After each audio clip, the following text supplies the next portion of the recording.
श्री जगन्नाथ मदगुरु श्री जगद्गुरु मदात्मा सर्वभूतात्मा तस्मै श्री गुरवे नमः। गुरु ब्रह्मा गुरु विष्णु गुरुदेव महेश्वर गुरु साक्षात् परम ब्रह्म तस्मै श्री गुरवे नमः। नीलाचल निवासाय नित्याय परमात्मने बलभद्र सुभद्राभ्यां जगन्नाथाय ते नमः। शरणागत दीनार्थ परित्राण परायणे सर्वसाती हरे देवी नारायणी नमस्तुते। क्रियायोग परंपरार समस्त गुरु मानक मु प्रणाम करुचे। विश्वर प्रत्येक संप्रदायर गुरु मानक मु प्रणाम करुचे। उपस्थित भगवत स्वरूपगण सबुर भितर जगन्नाथ उपलब्धि करी मु प्रणाम करुचे। आज मार्च 29 तारीख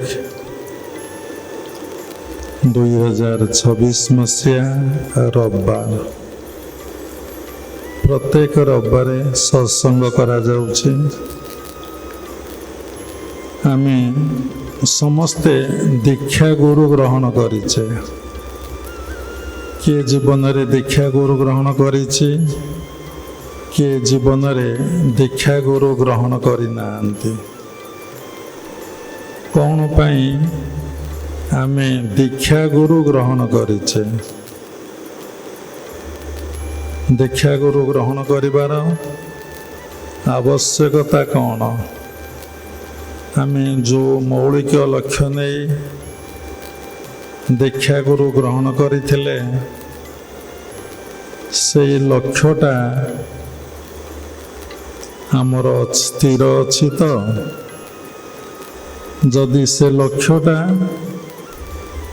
आमर स्थिर नहीं ताले आमे कौन करिबा ना साधन रे केतबेले अग्रसर ही परिबा नहीं। दीक्षा वर्तमान समय रे गोटे प्रहसन रे परिणत होइछि। बहुत लोक भावुचंती दीक्षा ग्रहण करिनेले आमे अनेक प्रकार सुविधा आ सुजोग पाइबो। ताकू व्याख्या करबा उचित नुहे कि आध्यात्मिक उन्नति पाई निजको शुद्ध पवित्र निर्मल आओ ज्ञान प्राप्ति पाई को ज्ञान आत्मज्ञान प्राप्ति पाई के दीक्षा ग्रहण करूना। वृंदावन रे आमे जने संतक सहित जेतिक दिन रहिलु प्रत्येक दिन सत्संग करू गोटे घंटा लेखा। तांकर लक्षाधिक शिष्य। आमे पचारलु बाबा वर्तमान जुगरे साधना करिबारे कार इच्छा अछि, साधना करिबा को के भल पाउचंती, कार मन अंतर्मुखी होउची। से कहले वर्तमान सोशल मीडिया जुग। ये सोशल मीडिया रे प्रत्येक साधक साधिका साधिका तो कई नाती क्वचित प्रत्येक साधक समस्ते प्राय बहिर्मुखी अंतर्मुखी कहीं नाहांती। बोले अपन जीवन काल भितरे केते जन शिष्य पाइचंती जो माने अंतर्मुखी है कि साधना करूचंती। से कहिले जीवन काल भितरे मु 4-5 जन को पाइछि। जोटी लक्षाधिक शिष्य सेठारे 4-5 जन मिलैछंती। तेणु भगवत गीतार लेखा अछि मनुष्याणां सहस्रेषु कश्चित् जतति सिद्धये जततामापि सिद्धीनां कश्चिन्नां वेति तत्त्वतः। शह शह लोक भितरे किए जड़े मत जाने कि न जाने, शह शह जानिमा भितर किए जड़े मत पाए कि न पाए। ନିଜକୁ ସମୀକ୍ଷା କରନ୍ତୁ। ସନ୍ଥ ଯାହା କହିଲେ ସେ ଠିକ୍ କହିଲେ କି ଭୁଲ କହିଲେ? ଦେଖନ୍ତୁ, ସେ ଠିକ୍ କହିଛନ୍ତି, ଭୁଲ କହିନାହାନ୍ତି। ନିଜ ଜୀବନକୁ ଦେଖନ୍ତୁ। ଆପଣ ଦୀକ୍ଷା ଗୁରୁ ଗ୍ରହଣ କଲେ, ଜ୍ଞାନୀ ତତ୍ତ୍ୱଗୁରୁ ଗ୍ରହଣ କଲେ, କିନ୍ତୁ ସାଧନା ସବୁବେଳେ ବହିର୍ମୁଖୀ, ସାଧନା କେତେବେଳେ ଅନ୍ତର୍ମୁଖୀ ନାହିଁ। ନିଜ ଭିତରେ ସବୁକିଛି ଅଛି ବୋଲି ଶାସ୍ତ୍ରରେ ପ୍ରମାଣ ଅଛି। ସବୁ ମହାପୁରୁଷ ସାଧୁସନ୍ଥ ଏକଥା କହିଛନ୍ତି, କିନ୍ତୁ ସବୁ ଶୁଣିଲା ପରେ, ସବୁ ଜାଣିଲା ପରେ ମନ ନିଜ ଭିତରେ ସେଇ ପରମାତ୍ମା ପରବ୍ରହ୍ମକୁ କି ଜଗତର ନାଥ ଜଗନ୍ନାଥକୁ ଅନୁସନ୍ଧାନ କରୁନାହିଁ କି ଖୋଜୁନାହିଁ, କି ତାଙ୍କୁ ପ୍ରାପ୍ତି ପାଇଁ ମନରେ ବ୍ୟାକୁଳତା ନାହିଁ। ବହିର୍ମୁଖୀ ମନରେ ମଧ୍ୟ, ଯେଉଁମାନେ ବହିର୍ମୁଖୀ ହେଇଛନ୍ତି ସେମାନଙ୍କର ମଧ୍ୟ ଏଇ କନସସନେସ୍ ଚେତନା ବି ନାହିଁ। ଆମ ଜୀବନର ମୂଳ ଲକ୍ଷ୍ୟ ଭଗବତ ପ୍ରାପ୍ତି ଓ ଭଗବତ ଦର୍ଶନ। ସବୁ ଜାଗାରେ କ'ଣ ହେଉଛି ନା ଗୋଟେ ଯେମିତି ହୋ ହାଲ୍ଲା ଭିତରେ ସବୁ କାମ ଚାଲିଛି। ସାଧନା କଲେ ଆମର ଯେ ମନ ଶୁଦ୍ଧି ହୁଏ, ମନ ପବିତ୍ର ହୁଏ, ଆଗ କାୟ ଶୁଦ୍ଧି ହୁଏ, ତାପରେ ସ୍ଥୂଳ ଜଗତଟା ଶୁଦ୍ଧି ହେଇଯାଏ, ସ୍ଥୂଳ ଶରୀରଟା ଶୁଦ୍ଧି ହେଇଯାଏ। ସ୍ଥୂଳ ଜଗତ କହିଲେ ବାବା ଭୁଲ, ସ୍ଥୂଳ ଶରୀରଟା ଶୁଦ୍ଧି ହେଇଯାଏ। ତାପରେ ସୂକ୍ଷ୍ମ ଶରୀର ଶୁଦ୍ଧି ପବିତ୍ର ହୁଏ, ତାପରେ କାରଣ ଶରୀର ବି ଶୁଦ୍ଧି ପବିତ୍ର ହୁଏ। ତାପରେ ଯାଇ ମଣିଷ ଆତ୍ମାରେ ଅବସ୍ଥାପନ କରେ, ନିଜ ଭିତରେ ଭଗବାନଙ୍କୁ ଦର୍ଶନ ଏବଂ ଅନୁଭବ କରି ତା ଜୀବନଟାକୁ ସେ କାଟିଦିଏ। ଏପର୍ଯ୍ୟନ୍ତ ଆମମାନଙ୍କର ସ୍ଥୂଳ ଶରୀରଟା ଶୁଦ୍ଧି ହେଇନାହିଁ। ଦେଖନ୍ତୁ କେତେ ବେଶ ପୋଷାକ ଆମେ ପିନ୍ଧୁଛେ, ଗୋଟିଏ ପୋଷାକ ଆମେ ପିନ୍ଧି ପାରୁନେ। ବହୁତ ଲୋକ ଯୁକ୍ତି କରନ୍ତି, କ'ଣ ବେଶ ପୋଷାକରେ ଭଗବାନ ଅଛନ୍ତି? ସେମାନେ ଶାସ୍ତ୍ର ଅଧ୍ୟୟନ କରିନାହାନ୍ତି, ସେମାନେ ଶାସ୍ତ୍ର ଜ୍ଞାନ ସେମାନଙ୍କର ନାହିଁ। ଆପଣ ଦେଖନ୍ତୁ, ଯେଉଁମାନେ ସାତ୍ତ୍ୱିକ ଭାବାପନ୍ନ, ତିନିଟା ଗୁଣ ଧରି ଭଗବାନ ଖେଳୁଛନ୍ତି, ସତ୍ୱଗୁଣ, ରଜଗୁଣ, ତମଗୁଣ। ତ୍ରିଗୁଣ ରଜୁ କରେ ଧରି, ମୁର୍ଗୀ ନଚାଏ ନରହରି। ତ୍ରିଗୁଣ ରଜୁ କରେ ଧରି, ମୁର୍ଗୀ ନଚାଏ ନରହରି। ସେଇ ସତ୍ୱଗୁଣ ଧାରଣ କରି ନଚଉଛନ୍ତି, ବ୍ୟକ୍ତି ଭିତରେ ରଜଗୁଣକୁ ଧାରଣ କରି ନଚଉଛନ୍ତି, ତମ ଗୁଣକୁ ଧାରଣ କରି ନଚଉଛନ୍ତି। ଶୁଦ୍ଧ ସାତ୍ତ୍ୱିକ ଭାବରେ ଜୀବନଟାକୁ କିଏ ବି କାଟୁଛି। ଏବଂ ସୂକ୍ଷ୍ମରେ କାରଣରେ ଦେଖିବାକୁ ଗଲେ ସେ ହିଁ ନଚାଉଛନ୍ତି, ସେ ହିଁ ନାଚୁଛନ୍ତି, ସେ ହିଁ ନାଚ ଦେଖୁଛନ୍ତି। ଏକଥା କିଏ ଅନୁଭବ କରିପାରେ?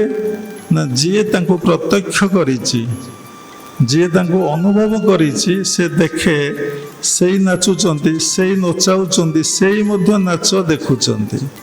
ତୁମମାନଙ୍କର ଏଇ ବୋଧ କେତେବେଳେ ଆସିବ ନାହିଁ, କାରଣ ତୁମେ ସର୍ବଦା ବହିର୍ମୁଖୀ। କେତେବେଳେ ତୁମେ ଅନ୍ତର୍ମୁଖୀ ହେଇନ, ତୁମେ ଏ କଥା ବୁଝିପାରିବନି, ଜାଣିପାରିବ ନାହିଁ।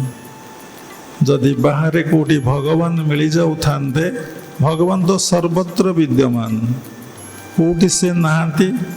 ଯଦି ସର୍ବତ୍ର ବିଦ୍ୟମାନ, ଯେଉଁମାନେ ଖୋଜୁଛନ୍ତି, ଯେଉଁମାନେ ସର୍ଚ୍ଚ କରୁଛନ୍ତି, ସେ କେବେ କୁଆଡ଼େ ଯିବେ ନାହିଁ, କାରଣ ତାଙ୍କ ଭିତରେ ଭଗବାନ ଅଛନ୍ତି ଏବଂ ସର୍ବତ୍ର ଅଛନ୍ତି। କାହିଁ ତାଙ୍କର ଅନୁଭବ ଉପଲବ୍ଧି ହେଉନାହିଁ? ନା ସେମାନଙ୍କର ସେତିକି ଶ୍ରଦ୍ଧା ନାହିଁ, ସେତିକି ବ୍ୟାକୁଳତା ନାହିଁ। ସବୁ କ୍ଷେତ୍ରରେ ଶ୍ରଦ୍ଧାଟା ଦରକାର। ଭାଗବତରେ ଭଗବାନ କହିଛନ୍ତି, କା ଫୋନ୍ ସାଉଣ୍ଡ ହେଉଛି ବନ୍ଦ କରିଦିଅ। ଶ୍ରଦ୍ଧା ନଥାଇ ଅନ୍ତର୍ଗତେ, ତାହା ମୁଁ ଛୁଇଁମି କେମନ୍ତେ। ଏଇଠି ଭଗବାନ କହିନାହାନ୍ତି ଭକ୍ତି ନଥାଇ ଅନ୍ତର୍ଗତେ, ତାହା ମୁଁ ଛୁଇଁମି କେମନ୍ତେ। କହିଛନ୍ତି କି? କାହିଁ ଶ୍ରଦ୍ଧା କଥା କହିଲେ? ଶ୍ରଦ୍ଧା ଶବ୍ଦର ଅର୍ଥ କ'ଣ? ଶ୍ରଦ୍ଧା, ସତ୍ ଧା। ଯିଏ ସତ୍କୁ ଧାରଣ କରିଛି, ଯିଏ ସତକୁ ଉପଲବ୍ଧି କରିଛି, ଯିଏ ସତକୁ ଅନୁଭବ କରି ଆନନ୍ଦ ପାଉଛି, ସେ କ'ଣ ଶ୍ରଦ୍ଧାଟା କ'ଣ ବୁଝିଛି ଏବଂ ଜାଣିଛି। ସମସ୍ତେ ଶ୍ରଦ୍ଧା ବୁଝିପାରିବେ ନାହିଁ। ଭଗବତ ଗୀତାରେ ଉଲ୍ଲେଖ ଅଛି, ଶ୍ରଦ୍ଧାବାନ ଲଭେତେ ଜ୍ଞାନଂ। କାହିଁ ନ କହିଲା? ଆଉ ଅଲଗା କଥା କାହିଁ କହିଲେ ନାହିଁ? କାହିଁ କହିଲେ ଶ୍ରଦ୍ଧାବାନ ଲଭେତେ ଜ୍ଞାନଂ ତତ୍ପର ସଂଜିତେନ୍ଦ୍ରିୟ ଜ୍ଞାନକୁ ଲବ୍ଧା ପରାଂ ଶାନ୍ତି ମଚିରେଣେ ଅଧିଗଚ୍ଛତି। ତେଣୁ କାହିଁ କହିଲା ଶ୍ରଦ୍ଧାବାନ ଲଭେତେ ଜ୍ଞାନଂ? ଆମର ଏପର୍ଯ୍ୟନ୍ତ ଆଧ୍ୟାତ୍ମିକ ଜ୍ଞାନ କିଛି ହେଇନାହିଁ। ଆମେ ଜଷ୍ଟ ଦୀକ୍ଷା ନେଇଛେ ଏବଂ ସ୍କୁଲରେ ନାଁ ଲେଖେଇଛେ, ଆମର ପାଠ ପଢ଼ା ହେଉନି। କାହିଁକି ନା ପୂର୍ବରୁ ବାବା କହିଲେ ଇଏ ଗୋଟେ ପ୍ରହସନ, ଇଏ ଗୋଟେ କ'ଣ ଇମ୍ପୋର୍ଟାନ୍ସ ନାହିଁ। କାହିଁକି ଆ ଉପରେ ଇମ୍ପୋର୍ଟାନ୍ସ ନାହିଁ? ମଣିଷ ଦୁଇଟା ଚିନ୍ତାରେ ବେଶୀ ବାୟା। ଗୋଟେ ଚିନ୍ତା ହେଉଛି କ'ଣ ନା କେମିତି ଅର୍ଥ ରୋଜଗାର କରିବି, ସବୁ ଲୋକ। ତେଣୁ ଗୋଟିଏ ଚକ୍ର ଫାଷ୍ଟ ଅଛି ମୂଳାଧାର ଚକ୍ର, ସେଥିରୁ ଅର୍ଥ ଚିନ୍ତା ଆସୁଛି। ସମସ୍ତଙ୍କର ବ୍ୟସ୍ତ, ଶଯ୍ୟା ତ୍ୟାଗରୁ ଶଯ୍ୟାକୁ ଯିବା ନୁହେଁ, 24 ଘଣ୍ଟା ଶୟନେ ସ୍ୱପନେ ଜାଗରଣେ ଯେମିତି ଈଶ୍ୱର ଚିନ୍ତା କରିବା କଥା, ବର୍ତ୍ତମାନ ସେମିତି ସମସ୍ତଙ୍କର ଅର୍ଥ ଚିନ୍ତା ହେଉଛି। ଯେମିତି ମହାମନ୍ତ୍ର ହେଉଛି ହରେ କୃଷ୍ଣ କୃଷ୍ଣ କୃଷ୍ଣ ହରେ ହରେ, ହରେ ରାମ ରାମ ରାମ ହରେ ହରେ। ବର୍ତ୍ତମାନ ସେମିତି ହେଉଛି ହରେ ଟଙ୍କା ଟଙ୍କା ଟଙ୍କା ହରେ ହରେ। ସମସ୍ତେ ଟଙ୍କା ପଛରେ ବାୟା। ଅର୍ଥ ଉପାର୍ଜନ କର, ସେଥିରେ ମନ ନାହିଁ, କିନ୍ତୁ ମନଟାକୁ ରଖ ଭଗବାନଙ୍କ ପାଖରେ। ଆଉ ଯେଉଁ ଅର୍ଥ ଉପାର୍ଜନ ହେଉଛି ତା ପ୍ରଭୁ କରୁଛନ୍ତି, ସେ ପ୍ରଭୁଙ୍କ ସେବାରେ ଲଗେଇ ଦିଅ। ଏବେ ବାବା କହିଲେ ସେଇ ନାଚୁଛି, ସେଇ ନଚାଉଛି, ସେଇ ଦେଖୁଛି। ଯଦି ଏଇ ବୋଧ ହେଲା, ତାହେଲେ ତୁମେ କ'ଣ ମୁଁ ଟଙ୍କା ରୋଜଗାର କରୁଛି ବୋଲି ଭାବିବ? ସେ ଟଙ୍କା ରୋଜଗାର କରୁଛି, ସେ ଟଙ୍କାକୁ ଉପଭୋଗ କରୁଛି, ସେ ଟଙ୍କାକୁ ଖର୍ଚ୍ଚ କରୁଛି। ଏଇ କନସିୟସନେସରେ ଏଇ ଜନ୍ମରେ ରହିପାରିବ? ଏଇ କନସିୟସନେସରେ ଯାହାକୁ କ୍ରିୟାଯୋଗ ମୂଳରୁ ଶିଖାଏ। ପ୍ରତ୍ୟେକ କର୍ମ ମାଧ୍ୟମରେ କର୍ମକର୍ତ୍ତାକୁ ଉପଲବ୍ଧି ଅନୁଭବ କରିବାଟା ହେଉଛି କ୍ରିୟା। 24 ଘଣ୍ଟା ଗୋଟିଏ ବୋଧରେ, ଆତ୍ମବୋଧ ଅବସ୍ଥାରେ ରହିବା ପାଇଁ ଗୁରୁମାନଙ୍କର ନିର୍ଦ୍ଦେଶ। କାହିଁକି ନା ଆମେ ତ ସାଧନା କରୁନେ, ଏ ଅବସ୍ଥା କେମିତି ଆସିବ? ତାପରେ କ'ଣ ହେଉଛି? ମୂଳାଧାର ପରେ ସ୍ୱାଧିଷ୍ଠାନ, ମଣିଷ 6 ଥଟ୍ସରେ ରହୁଛି। ଖାଲି କାମ ନୁହେଁ, କାମ ଚିନ୍ତା ନୁହେଁ, ଏନି କାମନା ତା ଭିତରେ ପରିପୂର୍ଣ୍ଣ ହିଁ ଅଛି। ଗୋଟିଏ କାମନା ପରିପୂର୍ଣ୍ଣ ହେଲେ ସେ ଆଉ ଗୋଟେ କାମନା ଚାହୁଁଛି, ସେ କାମନା ପରିପୂର୍ଣ୍ଣ ହେଲେ ସେ ଆଉ ଗୋଟେ କାମନା ଚାହୁଁଛି।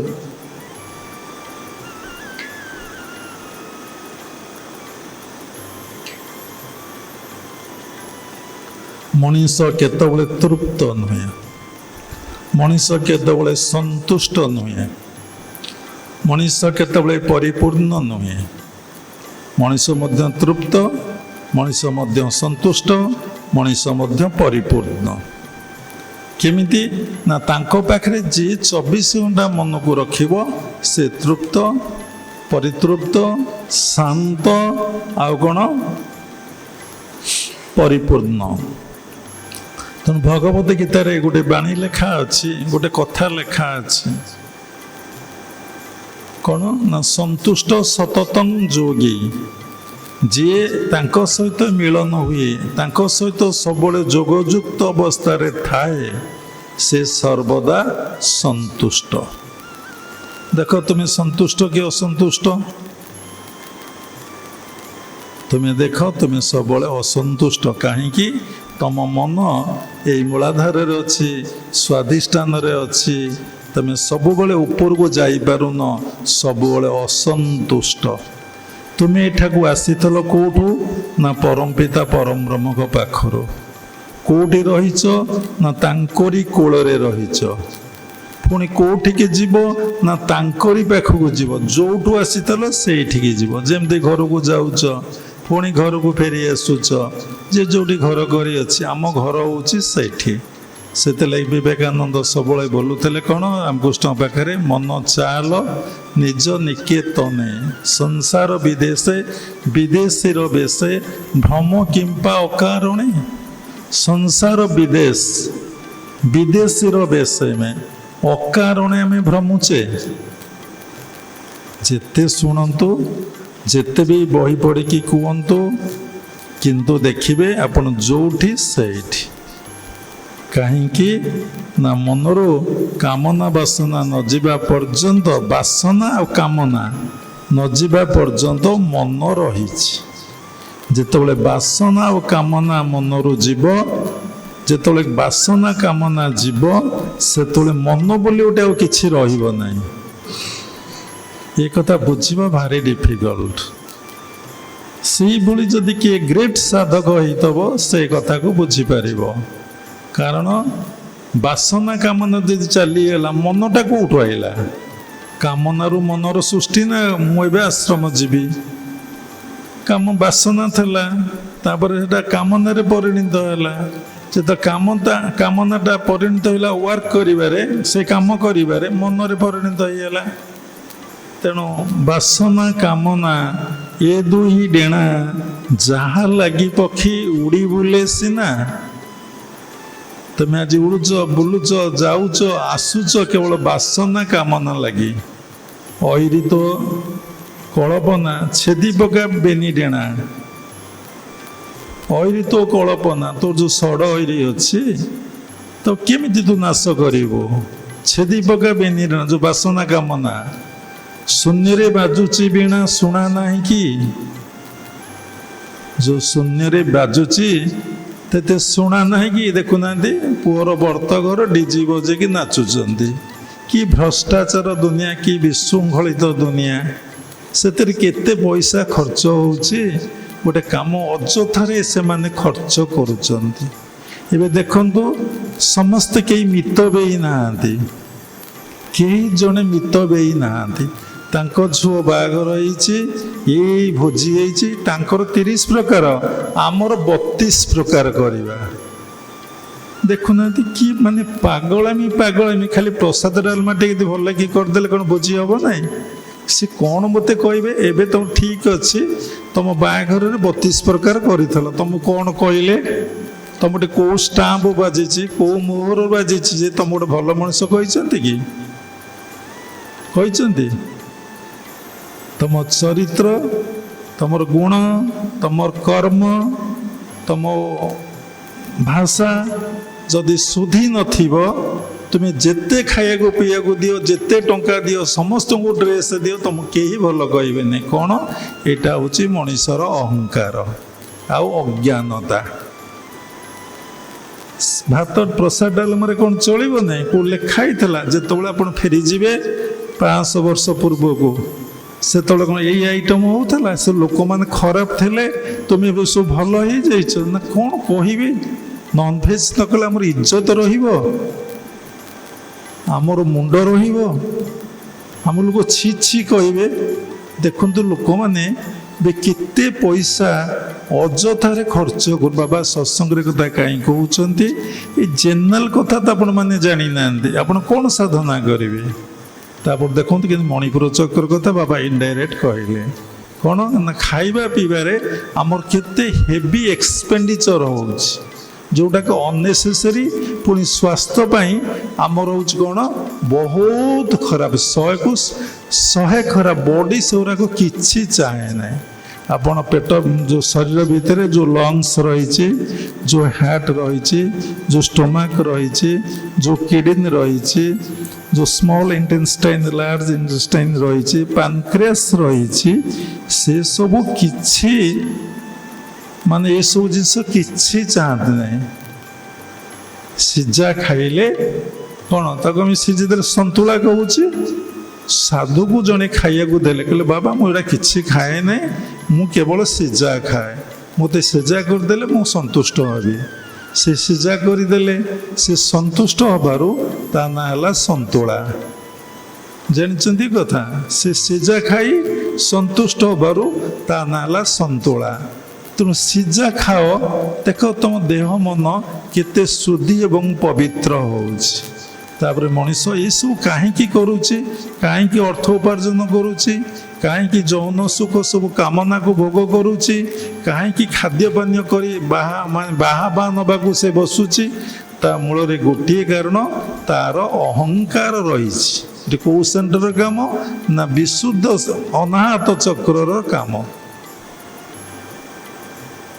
ତା ଭିତରେ ଗର୍ବ ରହିଛି, ଅହଙ୍କାର ରହିଛି, ସମ୍ମାନ ରହିଛି, ପ୍ରତିଷ୍ଠା ରହିଛି। ଲୋକ ସବୁ ଛାଡ଼ିଦେବ। ସାଧୁ ସନ୍ଥ ମାନେ କ'ଣ ହେବେ? କାହିଁ ଡିଷ୍ଟର୍ବ କରୁଛନ୍ତି? ସାଧୁ ସନ୍ଥ ମାନେ କ'ଣ ହେବେ? ନା ଦେଖିବେ ସେମାନେ ବି ଗୋଟେ ପ୍ରତିଷ୍ଠା ଲାଳସାରେ ସମସ୍ତେ ଆଜିକାଲି ରହିଯାଉଛନ୍ତି। ପ୍ରଚାର ଯୁଗ, ସୋସିଆଲ ମିଡ଼ିଆ ଯୁଗ, ଏ ଯୁଗରେ ଅନ୍ତର୍ମୁଖୀ ସାଧନା କରି ନିଜ ଭିତରେ ଭଗବାନଙ୍କୁ ଦର୍ଶନ ଅନୁଭବ କରିବା ପାଇଁ କାହାର ଆଉ ଇଚ୍ଛା ନାହିଁ, କାହାର ଆଉ ଆଗ୍ରହ ନାହିଁ। ଲକ୍ଷେ ଡିସାଇପଲ ଭିତରେ ସେ ପାଇଛନ୍ତି 4-5 ଜଣ, ଯେଉଁମାନେ ବସିକି ନୀରବରେ ବସି ନିଜ ଭିତରେ ଭଗବାନଙ୍କୁ ଖୋଜୁଛନ୍ତି।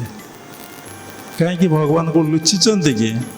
କେତେବେଳେ ଭଗବାନ ପ୍ରାପ୍ତି ହେବେ? ଯେତେବେଳେ ମନ ରହିବ ନାହିଁ। ଏ କଥା କ'ଣ ବୁଝିପାରିବେ? ମନ ଥବାରୁ ମୁଁ ସତ୍ସଙ୍ଗ ଶୁଣି ଯାଇଛି, ମନ ଥବାରୁ ମୁଁ ସାଧୁସଙ୍ଗ କରିଯାଇଛି, ମନ ଥବାରୁ ମୁଁ ତୀର୍ଥ କରି ଯାଇଛି, ମନ ଥବାରୁ ମୁଁ ବସି ପ୍ରବଚନ ଦେଉଛି। ମନ ନଥିବ ଭଗବାନ ମିଳିବେ? ଏ ବଡ଼ ଆଶ୍ଚର୍ଯ୍ୟ କଥା। ତୋ ମନ ତୋତେ ଭଗାରି ନ ଭଜିଲା ରାମ ହରି। ସମସ୍ତେ କେମିତି ସେମାନେ କହିଛନ୍ତି? ତୋର ମନ ତ ରହୁଛି ଭଗାରି, ତୋର ମନକୁ ନାଶ କରିବା ପାଇଁ ତୁ କିନ୍ତୁ ସାଧନା କରୁଛୁ। ମନ ଲୟ ହେଲେ ମନ ନାଶ ହେଇଯାଏ ନା। କି ତୋତେ ଜଣେ ନାହିଁ ଯେ ଇଏ ମନ ମୋର ମରୁଛି, କି ଏ ମନ ମୋର ମାନେ ବହିର୍ମୁଖୀ ହେଇକା ଯାଉଛି। କେତେ ସୁନ୍ଦର କଥା। ଆମେ 4 ଦିନ ବୃନ୍ଦାବନରେ ଅବସ୍ଥାପନ କଲୁ। 4 ଦିନ ସେ ସନ୍ଥ ମହାତ୍ମାଙ୍କ ସହିତ କେବଳ ସତ୍ସଙ୍ଗ। ପ୍ରତ୍ୟେକ ଦିନ ଗୋଟିଏ ଘଣ୍ଟା ହୁଏ। ସେ ଘଣ୍ଟାଟା କେତେବେଳେ ଚାଲିଯାଏ ଆମକୁ ଜଣା ନଥାଏ। ବିଭିନ୍ନ ଟପିକ୍ ଉପରେ ଆଲୋଚନା ହୁଏ। ସେ ମୋତେ ପ୍ରଶ୍ନ କରନ୍ତି, ଆମେ ପ୍ରଶ୍ନ କରୁନାହିଁ, ଆମେ ଜଷ୍ଟ ସଂକ୍ଷିପ୍ତରେ ଉତ୍ତର ଦେଉ। କାରଣ ମନେ ରଖନ୍ତୁ, କୌଣସି ଜ୍ଞାନୀ ଗୁଣୀ ପାଖରେ କେବେ ଉତ୍ତର ଦେବ ନାହିଁ। ତୁମେ ଉତ୍ତର ଦେଇକି ଚାଲିଲେ ସେ ତୁମକୁ ଆଉ ପ୍ରଶ୍ନ କରିବେନି। କାରଣ ତୁମକୁ ସବୁ ଜ୍ଞାନ ପ୍ରାପ୍ତି ହେଇଛି, ସେ ତୁମକୁ କାହିଁ କହିବେ? ସବୁଠି ନୀରବ ରହିବ, ସବୁଠିକି ଶିଖିବାକୁ ଜାଣିବାକୁ ଚେଷ୍ଟା କରିବ। ତେଣୁ ମଣିଷ କ'ଣ କରୁଛି ନା କାହିଁକି ସବୁ ଏ କଥା ଚିନ୍ତା କରୁଛି ନା ତାର ଅହଙ୍କାର ଅଛି, ତାର ଅଜ୍ଞାନତା ଅଛି। ଅହଙ୍କାର କାହାକୁ କୁହନ୍ତି? ନା ମୁଁ ମୋର ଭାବ। ସେ କେତେ ସଜେଇ ହେଉଛି। ପୁରୁଷ ଲୋକମାନେ ବି ଆଜିକାଲି ସଜେଇ ହେଉଛନ୍ତି। ମା' ମାନେ ବେଶୀ ସଜେଇ ହୁଅନ୍ତି ସୃଷ୍ଟିର ଆରମ୍ଭରୁ। ଆରେ ସଜେଇ ହେଲେ ତମକୁ କ'ଣ କିଏ ଭଲ କହିବ? ତମକୁ କିଏ ସୁନ୍ଦର ବୋଲି କହିବ? ନା ତମେ ମେକଅପ୍ ହେଲେ ତମକୁ କିଏ ଭଲ ମାଆଟିଏ ବୋଲି, ଭଲ ପୁରୁଷଟେ ବୋଲି କହିବ? କେହି କହିବେନି। ମଣିଷ କେମିତି ଅହଙ୍କାର ଅଜ୍ଞାନତା ଭିତରେ ବୁଡ଼ି ଯାଉଛି। ସେ ସାଧନା କରୁଛି, ଦୀକ୍ଷା ଗୁରୁ ଗ୍ରହଣ କରିଛି, ନିଜକୁ ଶୁଦ୍ଧ, ପବିତ୍ର, ପରିମାର୍ଜିତ, ନିର୍ମଳ ଭାବ ତା ଭିତରେ ଆସିବା ପାଇଁ। ତୁମେ ଯାହା ଥିଲ ତା, ଯେଉଁ ଡ୍ରେସ୍ ପିନ୍ଧୁଥିଲ ସେଇ ଡ୍ରେସ୍, ଯେଉଁ ସୁନା ଅଳଙ୍କାର ପୁଅ ଝିଅ ପିନ୍ଧୁଥିଲେ, ଚେନ୍ ମୁଦି, ସେଇ ସବୁ ପିନ୍ଧୁଛ। ଯେମିତି ଖାଦ୍ୟ ଖାଉଥିଲ ସେମିତି ଖାଦ୍ୟ ଖାଉଛ। ସତ୍ସଙ୍ଗ ହେଇଛି ଟିକେ ପିନ୍ଧିବା ଟିକେ ଭଲ, ଘରକୁ ଗଲେ ଆଉ ଗୋଟେ କଥା, ଆଶ୍ରମ ବାହାରକୁ ଗଲେ ଆଉ ଗୋଟେ କଥା। କିଏ ଫୋନରେ କଥା ହେଲେ, ଗୁରୁଦେବ ଫୋନ କଲେ କି ସାଧୁ କଥା, ଆଜ୍ଞା ପ୍ରଣାମ ପ୍ରଣାମ। ଆଉ ଜଣେ କି କଥା କହିଲେ, ଆଜ୍ଞା ତୁ କ'ଣ କହୁଛୁ, ତୁ କିଏ, ହ୍ୟାଲୋ ହ୍ୟାଲୋ। ସିଏ କ'ଣ ତା ଭିତରେ ଭଗବାନ ନାହିଁ? ତମ ଭାବନାଟାକୁ ଶୁଦ୍ଧ ପବିତ୍ର କରିବ। ପ୍ରତ୍ୟେକଟି ସମୟରେ ବି ଆୱାରନେସ୍ ଅଲୱେଜ୍, କନସିୟସନେସ୍ ରହିବ। କାରଣ ତୁମର ଉପକାର ହେବ, ତାର ଉପକାର ହଉ ନ ହଉ ତୁମର ଉପକାର ହେବ। ତୁମେ ଯେଉଁ ଶବ୍ଦ ତରକୁ ଛାଡ଼ିଲ ସେ ତମର ଭିତରୁ ବାହାରିଲା ଏବଂ ତାର ଇଫେକ୍ଟ ତମ ଭିତରେ ହିଁ ପାଗ ପଡ଼ିଲା। କାହାକୁ ଆପଣ ଖରାପ ଭାଷା କହିଲେ ତାର ପ୍ରଭାବ ଆପଣଙ୍କ ଭିତରେ ପଡ଼ିଲା, କାହାକୁ ଭଲ ଭାଷା କହିଲେ ତାର ପ୍ରଭାବ ଆପଣଙ୍କ ଉପରେ ପଡ଼ିଲା। ଆଉ ଆପଣମାନେ କନସିୟସ୍ ନୁହନ୍ତି, ମୁଁ ଯେଉଁ କର୍ମ କରୁଛି ସେଇ କର୍ମ ଫଳକୁ ମୋତେ ହିଁ ଭୋଗ କରିବାକୁ ପଡ଼ିବ, ଆଉ ଏଥିପାଇଁ କେହି ଦାୟୀ ନୁହନ୍ତି। କେହି ବୋଲି କେହି କର୍ମ ଫଳରେ ଦାୟିତ୍ୱ ନୁହନ୍ତି। ତେଣୁ ମୁଁ ଯେଉଁ କର୍ମ କରୁଛି ସେ କର୍ମଫଳ ମୋତେ ହିଁ ଭୋଗ କରିବାକୁ ପଡ଼ିବ। ଏଇ କନସିୟସନେସ୍ ଆପଣମାନଙ୍କର ଅଛି? ଅଛି?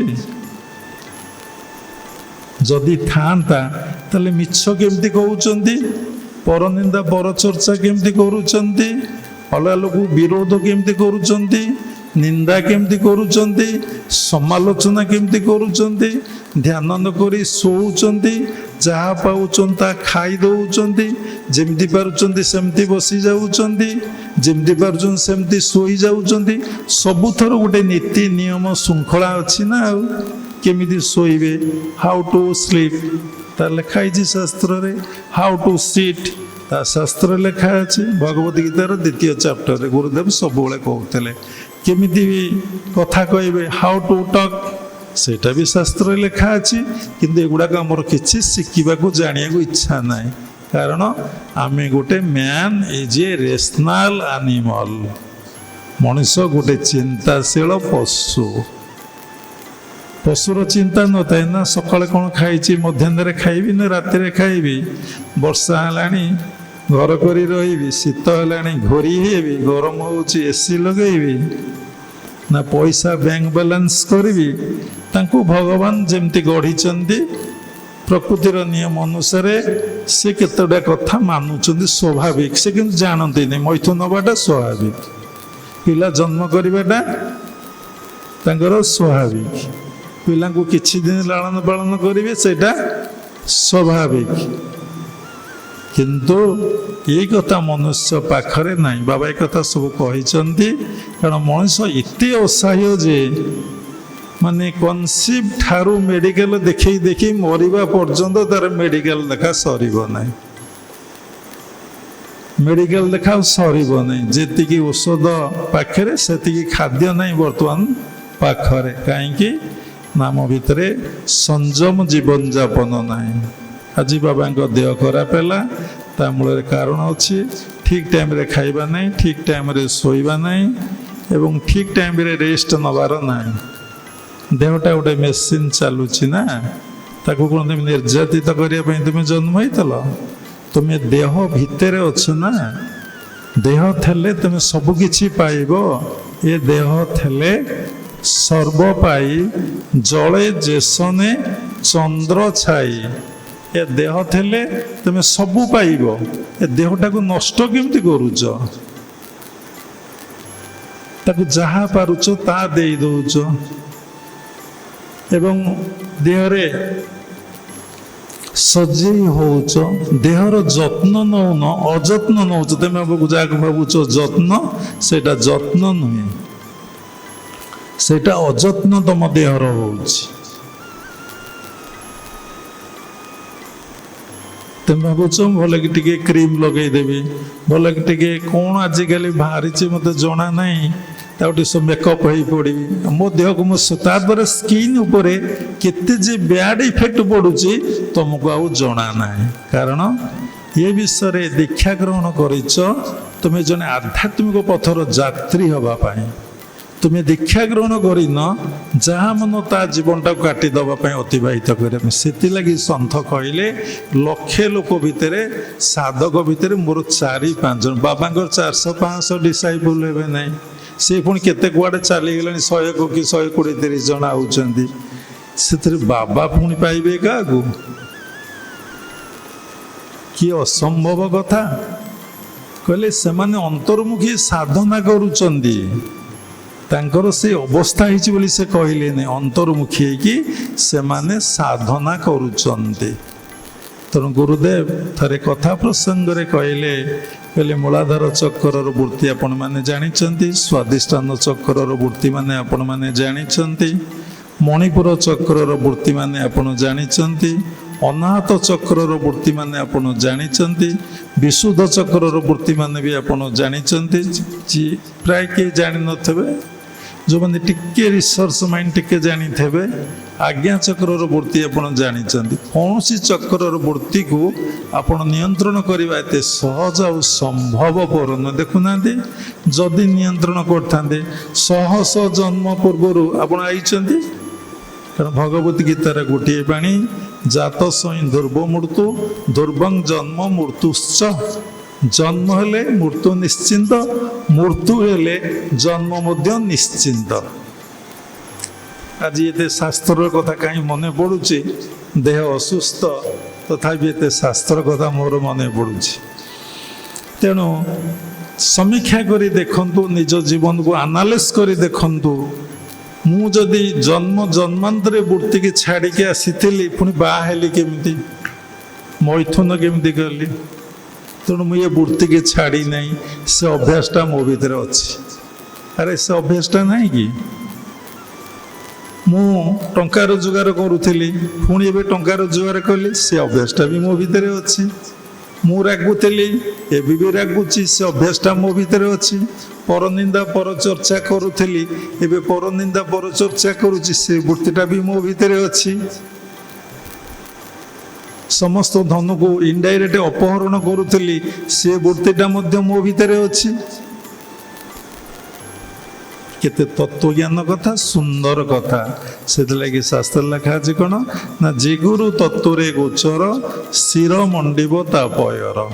ଆମେ ତ କିଛି ବୁଝୁନେ, ଯେକୌଣସି ଜାଗାରେ ଆମେ ଭାବୁଛେ ଦୀକ୍ଷା ଗ୍ରହଣ କରୁନା। ଲୋକ ଗୋଟାଏ ଜାଗାରେ ଦୀକ୍ଷା ଗ୍ରହଣ କରୁନି, ଆଜି ଏ ଗୁରୁ, କାଲି ସେ ଗୁରୁ, କାଲି ସେ ଗୁରୁ, କାଲି ସେ ଗୁରୁ ଦୀକ୍ଷା ଗ୍ରହଣ କରୁଛି। କାହିଁକି ନା କିଛି ପ୍ରାପ୍ତି ଆଶା ଅଛି। ଯଦି ଭଗବତ ପ୍ରାପ୍ତି ଆଶା ତା ଭିତରେ ରହିବ, ସେ ତ ଗୋଟାଏ ଗୁରୁ ଦୀକ୍ଷା ଗ୍ରହଣ କରିବ।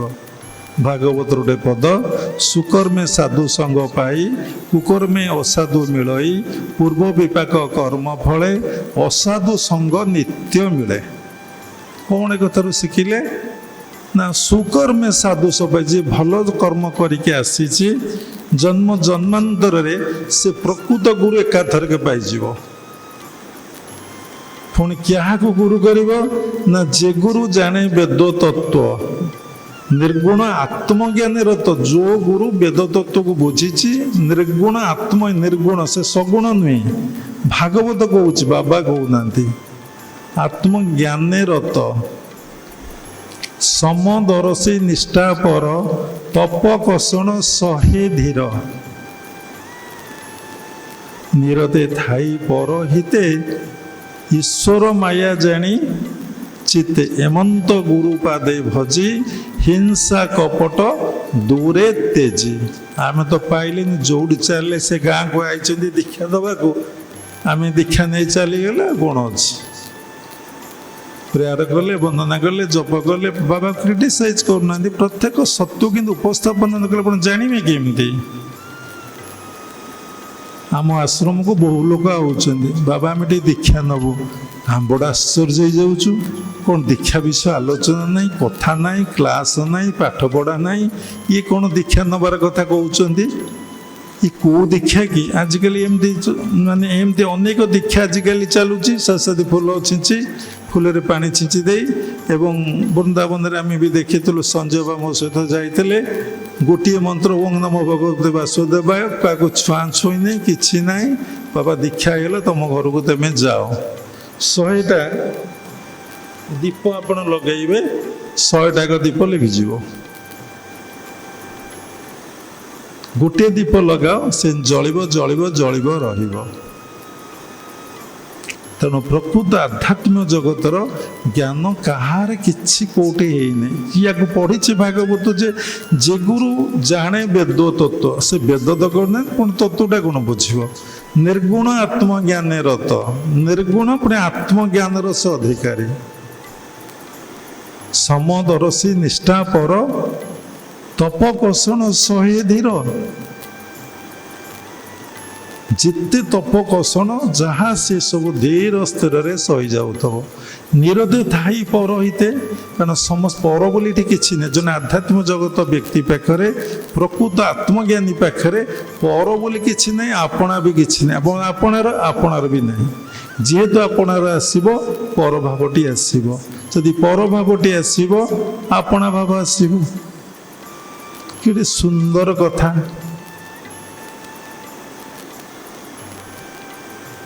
ଏସବୁ କଥା ଆମେ ଜାଣିଛେ, ପଢ଼ିଛେ। ଯେକୌଣସି ସ୍କୁଲରେ ଜୀବର ଉଦ୍ଧାର ପାଇଁ ଆମେ ନାଁ ଲେଖେଇଦେବା, ସେଠି ପାଠ ପଢ଼ା ହେବ। ତାପରେ ଗୁରୁଦେବ କହିଲେ ଏସବୁ ଛାଡ଼ିବା 6ଟା ଚକ୍ରର ବୃତ୍ତି ଠୁ ଡିଫିକଲ୍ଟ ହେଲା। କହିଲେ ଫଟୋ ଉଠେଇକି ଦେଖ, ତମ ସହସ୍ରାର ଚାରିପାଖରେ 6ଟା ଚକ୍ର ଅଛନ୍ତି। ଯେଉଁମାନେ ସେକେଣ୍ଡ କ୍ରିୟା ନେଇଛନ୍ତି, ସେକେଣ୍ଡ କ୍ରିୟାରେ ଗୋଟେ ଟେକ୍ନିକ୍ ଦିଆ ହୁଏ। ତମେ ସମସ୍ତ ଯାକ ଅକ୍ଷରକୁ, 50ଟା ଯାକ ଅକ୍ଷରକୁ ଏଇ ସହସ୍ର ଦଳ ପଦ୍ମର ଚାରିପାଖରେ ଦିଆଯାଏ। ଯେଉଁମାନେ ସେକେଣ୍ଡ କ୍ରିୟା ନେଇଥିବେ ଜାଣିଥିବେ ଦିଆହେଇଛି ନା ଦିଆହେଇନି। କେବେ ଅନୁଭବ କରିଛ? କ'ଣ ଏଠି 4, 6, 10, 12, 16, 2 ସେ ପୁଣି କ'ଣ ଉପରେ ରହିଲା? ସେ ପୁଣି କ'ଣ ଉପରେ ରହିଲା? ସେଇ କଥାକୁ ବୁଝିପାରୁନ। ସେଇ ନାଚୁଛି, ସେଇ ନଚାଉଛି, ସେଇ ନାଚ ଦେଖୁଛି।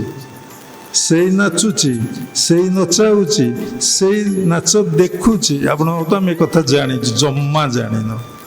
ପଦେ ବସି କୁହ ତ ଦେଖିବା, ସେ ଅନୁଭବ ନଥିଲେ କହିପାରିବ ବସିକି?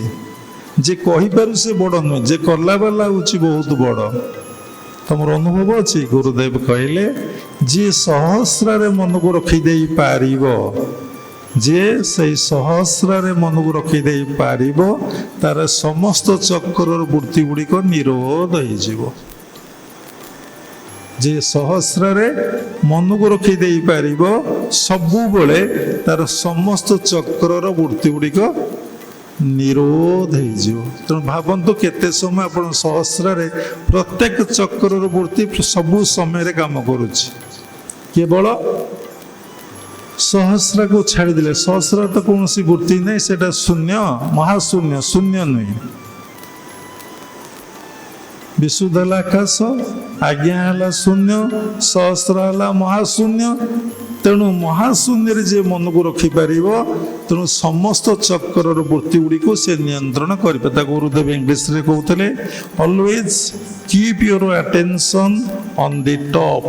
Always keep your attention on the top. Always keep your attention on the ଫ୍ରଣ୍ଟାଲା। ସେଇ ସହସ୍ରରେ ମନକୁ ରଖ। ଇରେ ତୁମେ ତ ପ୍ରତ୍ୟେକଟି ସମୟରେ ଅର୍ଥ ଚିନ୍ତାରେ, କାମ ଚିନ୍ତାରେ, ଖାଦ୍ୟ ଚିନ୍ତାରେ, ଗର୍ବଦବ ଅହଙ୍କାର ଚିନ୍ତାରେ। ଆରେ ବାପା, ମଠ ମନ୍ଦିର ଯିବା ତ ସ୍ୱପ୍ନ ହେଇ ପଡ଼ୁଛି। ପୁଣି ଆଜ୍ଞା ଚକ୍ର ଆତ୍ମବୋଧ ରହିବା, ପରମାତ୍ମା ବୋଧରେ ରହିବା, ଇଏ କ'ଣ ସବୁ ସାଧାରଣ କଥା ହେଇଛି? ସାଧାରଣ କଥା, ପୁଣି ସାଧାରଣ କଥା ନୁହେଁ। ମହାଶୂନ୍ୟରୁ ଶୂନ୍ୟ ସୃଷ୍ଟି ହେଇଛି, ଶୂନ୍ୟରୁ ଆକାଶ ସୃଷ୍ଟି ହେଇଛି, ଆକାଶରୁ ବାୟୁ ସୃଷ୍ଟି ହେଇଛି, ଅଗ୍ନି ସୃଷ୍ଟି ହେଇଛି, ଜଳ ସୃଷ୍ଟି ହେଇଛି, ପୃଥିବୀ ସୃଷ୍ଟି ହେଇଛି। ସେଗୁଡ଼ା ପୁଣି ତ ମିଶିମିଶିକା ଯିବ ନା। ତଳୁ ଉପରକୁ ଯେମିତି ଆସିଛି, ଉପରୁ ତଳୁକୁ ଯେମିତି ଆସିଛି, ତଳୁ ପୁଣି ଉପରକୁ ଯିବ ନା। ତ ତଳୁ ଉପରକୁ ଯିବ, ସବୁ କୋଉଠି ରହିଯିବ? ସବୁ କୋଉଠି ରହିଯିବ? କୋଉଠି ରହିଯିବ? ସବୁ ସହସ୍ରାରେ ରହିଯିବ, ମହାଶୂନ୍ୟରେ। ସେଇ ଚକ୍ରକୁ ଯିଏ ଧ୍ୟାନ କରିବ, ସେ ସମସ୍ତ ବୃତ୍ତିକୁ ନିୟନ୍ତ୍ରଣ କରିଦେବ। ବୁଝିପାରୁଛନ୍ତି? ଏ କୋଚିତ ଜଣ ଦି ଜଣ ବୁଝୁତ, ମୋତେ କେହି ବୁଝିଲା ଭଳିଆ ଲାଗୁନାହିଁ। ନିର୍ମଳା ବାବୁ ବୁଝିପାରୁଛନ୍ତି? କେହି ବୁଝିପାରିବନି। 20 ବର୍ଷ 25 ବର୍ଷ ଦୀକ୍ଷା ନେଇ ବୁଝିପାରୁନାହାନ୍ତି, ଆପଣ ବର୍ଷେ 1.5 ବର୍ଷରେ କ'ଣ ବୁଝିବେ? ବୁଝି ହେବ ପୂର୍ବଜନ୍ମର ସଂସ୍କାର। ବାବା କହିଲେ ସବୁ ପୂର୍ବଜନ୍ମରେ ଓରା ଛାଡ଼ିନ ବୋଲି ଏ ଜନ୍ମରେ ପୁଣି କରୁଛ, ଏ ଜନ୍ମରେ ପୁଣି କରୁଛ, ଏ ଜନ୍ମରେ ପୁଣି କରୁଛ। ଆଗାମୀ ଜନ୍ମ କ'ଣ କରିବ? ଆଗାମୀ ଜନ୍ମକୁ ପୁଣି କ'ଣ କରିବ? ସେୟା କରିବ। ବିଷ୍ଟା ଖାଉଥିଲ, ପୁଣି ବିଷ୍ଟା ଖାଇଲ, ଆଗାମୀ ଜନ୍ମକୁ ବିଷ୍ଟା ଖାଇବ। ଅମୃତ ପାନ କରିନ କି ଅମୃତ ଏ ଜନ୍ମରେ ଯଦି ନ କରୁଥିଲ, ତୁମେ ଜୀବଶ୍ରେଷ୍ଠ, ମନୁଷ୍ୟ ଶ୍ରେଷ୍ଠ, ଚିନ୍ତାଶୀଳ ପଶୁ, ପୁଣି ଗୁରୁଙ୍କ କଥା ନ ମାନି ପୁଣି ତୁମେ ବିଷ୍ଟା ଖାଇଲ, ଆଗାମୀ ଜନ୍ମକୁ ତୁମେ ପୁଣି କ'ଣ କରିବ ନା ବିଷ୍ଟା ଖାଇବ ମଷ୍ଟ। ଯେଉଁ ମଞ୍ଜି ନେଇକି ଆଇଥିଲ ସେଇ ଗଛ ହେଇଛି, ଏବଂ ଯେଉଁ ମଞ୍ଜି ନେଇକି ଯାଉଛ ପୁଣି ସେଇ ଗଛ ନିଶ୍ଚିନ୍ତ ହବ। ଏ କଥା ତୁମେ ସଚେତନ ଥିଲେ ତୁମେ କ'ଣ କରନ୍ତ ନା କରେକ୍ସନ କରିଦିଅନ୍ତ, ନିଜକୁ କରେକ୍ସନ କରିଦିଅନ୍ତ। କରେକ୍ସନ କରୁଛ? କେତେ ନିଜକୁ କରେକ୍ସନ କରୁଛ ତାର ସମୀକ୍ଷା କଲ। ପ୍ରତ୍ୟେକଟି ମୁହୂର୍ତ୍ତରେ ମୁଁ କରେକ୍ସନ ହେଇଯିବି, ପ୍ରତ୍ୟେକଟି ମୁହୂର୍ତ୍ତରେ ମୁଁ ସଚେତନତାରେ ରହିବି, ପ୍ରତ୍ୟେକଟି ମୁହୂର୍ତ୍ତରେ ମୁଁ ଧାର୍ମିକ ଜୀବନ କାଟିବି। ମୋ ଜୀବନ ତ ସରି ସରି ଯା ଆସୁଛି, ଅନେକ ବାଧା ବିଘ୍ନ ପ୍ରତିବନ୍ଧକ ଏବଂ ବିଭିନ୍ନ ପ୍ରକାର ସମସ୍ୟା ବହୁଳ ଜୀବନ। ଲାଇଫଟା ହେଉଛି ଫୁଲ୍ ଅଫ୍ ଷ୍ଟ୍ରଗଲ୍। ତେଣୁ ମୁଁ ଏତେ ଜୀବନଟାକୁ କେମିତି କାଟିବି? ଏତେ ବଡ଼ ଦୁର୍ଲଭ ଜନ୍ମ ପାଇଲି, ଏତେ ବଡ଼ ଭଲ ଜନ୍ମ ପାଇଲି, ଏ ଜୀବନଟାକୁ ମୁଁ କେମିତି କାଟିବି? ଯେବେ ମନୁଷ୍ୟ ଦେହ ପାଇ ଆତ୍ମାର ଗତି ନ ଜାଣଇ, ବିଷୟ ସଙ୍ଗେ ଯାର ଆସ, ସେ ଦେହ ପ୍ରୟୋଜନ କିସ? ଯଦି ଆତ୍ମାର ବିଷୟରେ କିଛି ନ ଜାଣିଛ, ସେମିତିଆ ଦେହ ପାଇକି ଲାଭ କ'ଣ ଅଛି? ଏ ଶରୀରଟା କ'ଣ ମୁକତିର ଦ୍ୱାର ନା ନର୍କର ଦ୍ୱାର? ତୁମେ ଆଜି କ'ଣ କରୁଛ? ଶରୀରଟାକୁ ନର୍କକୁ ନେଉଛ ନା ସ୍ୱର୍ଗକୁ ନେଉଛ? ନର୍କ ସ୍ୱର୍ଗ କ'ଣ ନା ସମ୍ପୂର୍ଣ୍ଣ ଦୁଃଖ, ଯନ୍ତ୍ରଣା, କଷ୍ଟମୟ ସ୍ଥିତିକି ନର୍କ କହନ୍ତି। ସମ୍ପୂର୍ଣ୍ଣ ଭାବରେ ସୁଖ, ଶାନ୍ତି, ଆନନ୍ଦ, ପ୍ରେମମୟ ସ୍ଥିତିକି ସ୍ୱର୍ଗ କହନ୍ତି। ତମ ଭିତରେ ସ୍ୱର୍ଗ ଅଛି, ତମ ଭିତରେ ନର୍କ ବି ଅଛି। ଯେତେବେଳେ ଜୀବନଟାକୁ ଉପଭୋଗ କରିବାକୁ ଚାହିଁବ ତେବେ ନର୍କକୁ ଯିବ। ଯେତେବେଳେ ତୁମେ ଜୀବନଟାକୁ ଠାକୁରଙ୍କ ସେବାରେ ଲଗେଇଦେବ, ଗୁରୁଙ୍କ ସେବାରେ ଲଗେଇଦେବ କି ପରମ ପିତା ପରମ ବ୍ରହ୍ମଙ୍କ ସେବାରେ ଲଗେଇଦେବ, ତେମେ ସ୍ୱର୍ଗକୁ ଯିବ। ଚିନ୍ତା କରି କୁହ, ତମ ଜୀବନଟା ଗୁରୁଙ୍କ ସେବା, ତମେ ତ ଦେଖିନ ଠାକୁର, ଗୁରୁଙ୍କ ସେବାରେ ଲଗେଇଛ କି? ଲଗେଇଛ? କିଏ ଲଗେଇଛ? ହାତ ଟେକିଲ ଦେଖିବା। କିଏ ଜୀବନଟାକୁ ମୁଁ ମୋ ଗୁରୁଙ୍କ ସେବାରେ ଲଗେଇ ଦେଇଛି? ହାତ ଟେକିଲ।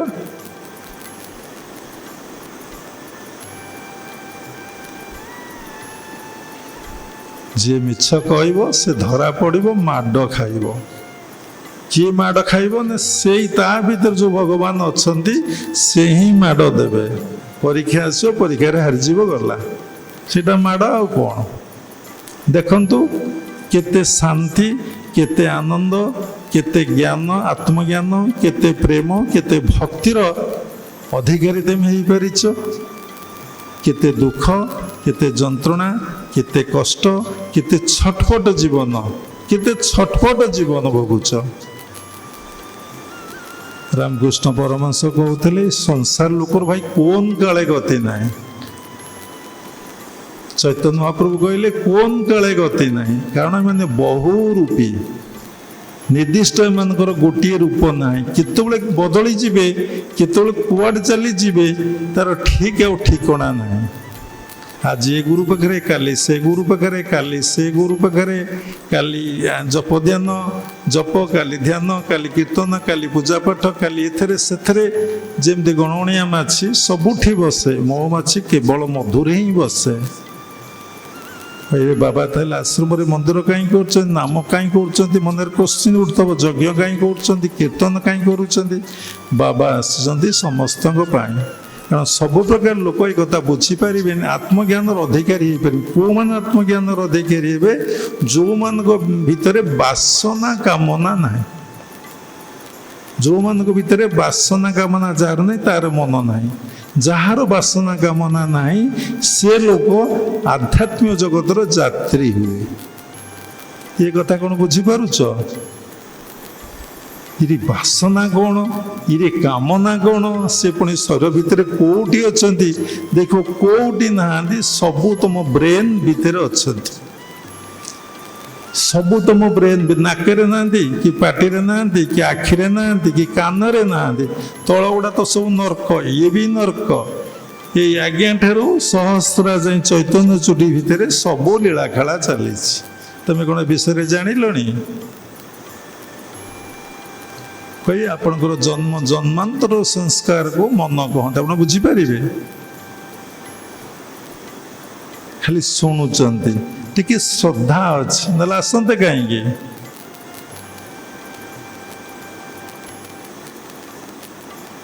କୋଉଠି ଅଛି ବ୍ରେନ୍ ନା ମିଡ୍ ବ୍ରେନ୍? ମିଡ୍ ବ୍ରେନ୍ କ'ଣ ବୁଝିପାରିବେ? ଆମକୁ ବହୁତ ଭଲ ଭଲ ଡକ୍ଟର ପଚାରନ୍ତି, ଇଞ୍ଜିନିୟର ପଚାରନ୍ତି, ବାବା ଆପଣଙ୍କ ମେଡିକାଲ ସାଇନ୍ସ ପାଠ ପଢ଼ୁଥିଲେ, ଆପଣ ସବୁ ଏତେ କଥା କେମିତି ଜାଣିଲେ?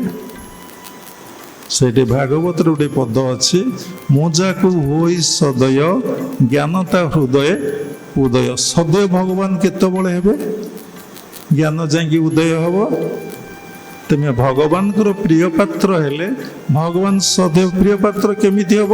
ନା ଭଗବାନ ଯେଉଁ ଉପଦେଶ ଦେଇଛନ୍ତି ଗୀତା ଓ ଭାଗବତର ଦୁଇଟି ଗ୍ରନ୍ଥ, ଶ୍ରୀ ଭଗବାନ ବାଚ ଗୀତା ଏବଂ ଭାଗବତ, ସେଇଥିରେ ଯାହା ଲେଖା ଅଛି ସେୟାକୁ ଯେତେବେଳେ ମାନିକି ତମ ଜୀବନଟାକୁ ନିର୍ବାହ କରିବ, ସେତେବେଳେ ଭଗବାନ କ'ଣ ହେବେ? ନା ସଦୟ ହେବେ।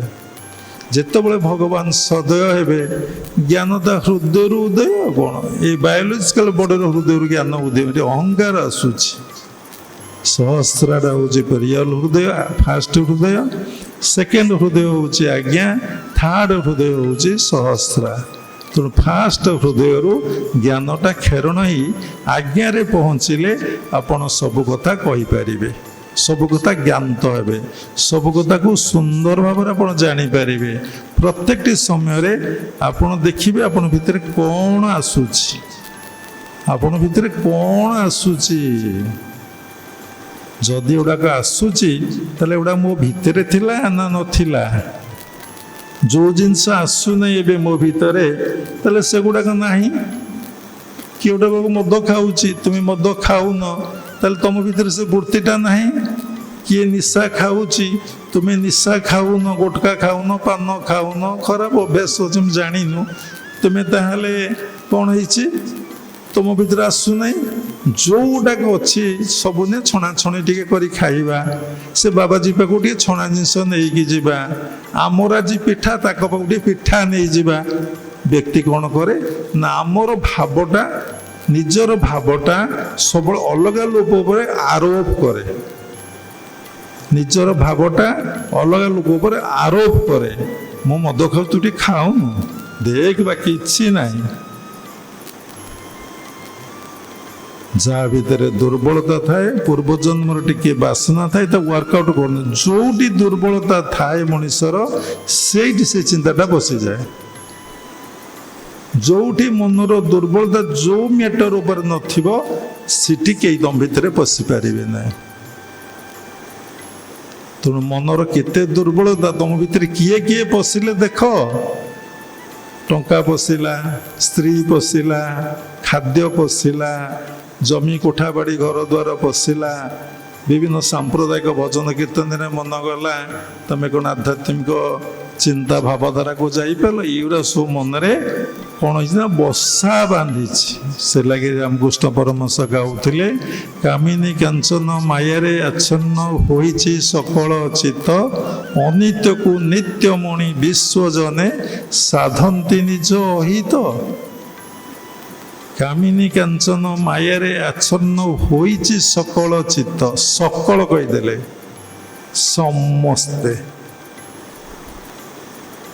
ଅନିତ୍ୟକୁ ନିତ୍ୟମଣି ବିଶ୍ୱଜନେ, ଅନିତ୍ୟକୁ ନିତ୍ୟ ଭାବୁଛନ୍ତି। ଯେ ଅନିତ୍ୟକୁ ନିତ୍ୟ ଭାବିଲା, ନିତ୍ୟକୁ ଅନିତ୍ୟ ଭାବିବ ସ୍ୱାଭାବିକ। ଯେ ଅନିତ୍ୟକୁ ନିତ୍ୟ ଭାବୁଛି, ସେ ନିତ୍ୟକୁ କ'ଣ ଭାବିବ? ଅନିତ୍ୟ ଭାବିବ। ସାଧନ୍ତି ନିଜ ଅହିତ, ଆମେ ନିଜ ଆମର ହିତ ଚିନ୍ତା କରୁନେ। ଶାସ୍ତ୍ରରେ ଲେଖା ଅଛି, ମନ ଯେତେବେଳେ ତୁମକୁ ସାଧନ ଭଜନ ପାଇଁ ଉତ୍ସାହିତ କରିବ, ମନ ତମର ମିତ୍ର।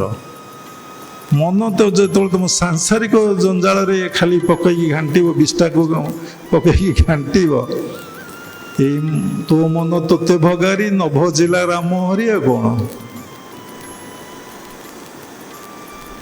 କ'ଣ ତମକୁ କରିଦେବ? ତୁମେ ଜାଣିଛ କ'ଣ କରୁଛି, କ'ଣ ନ କରୁଛି ଜାଣିଛ।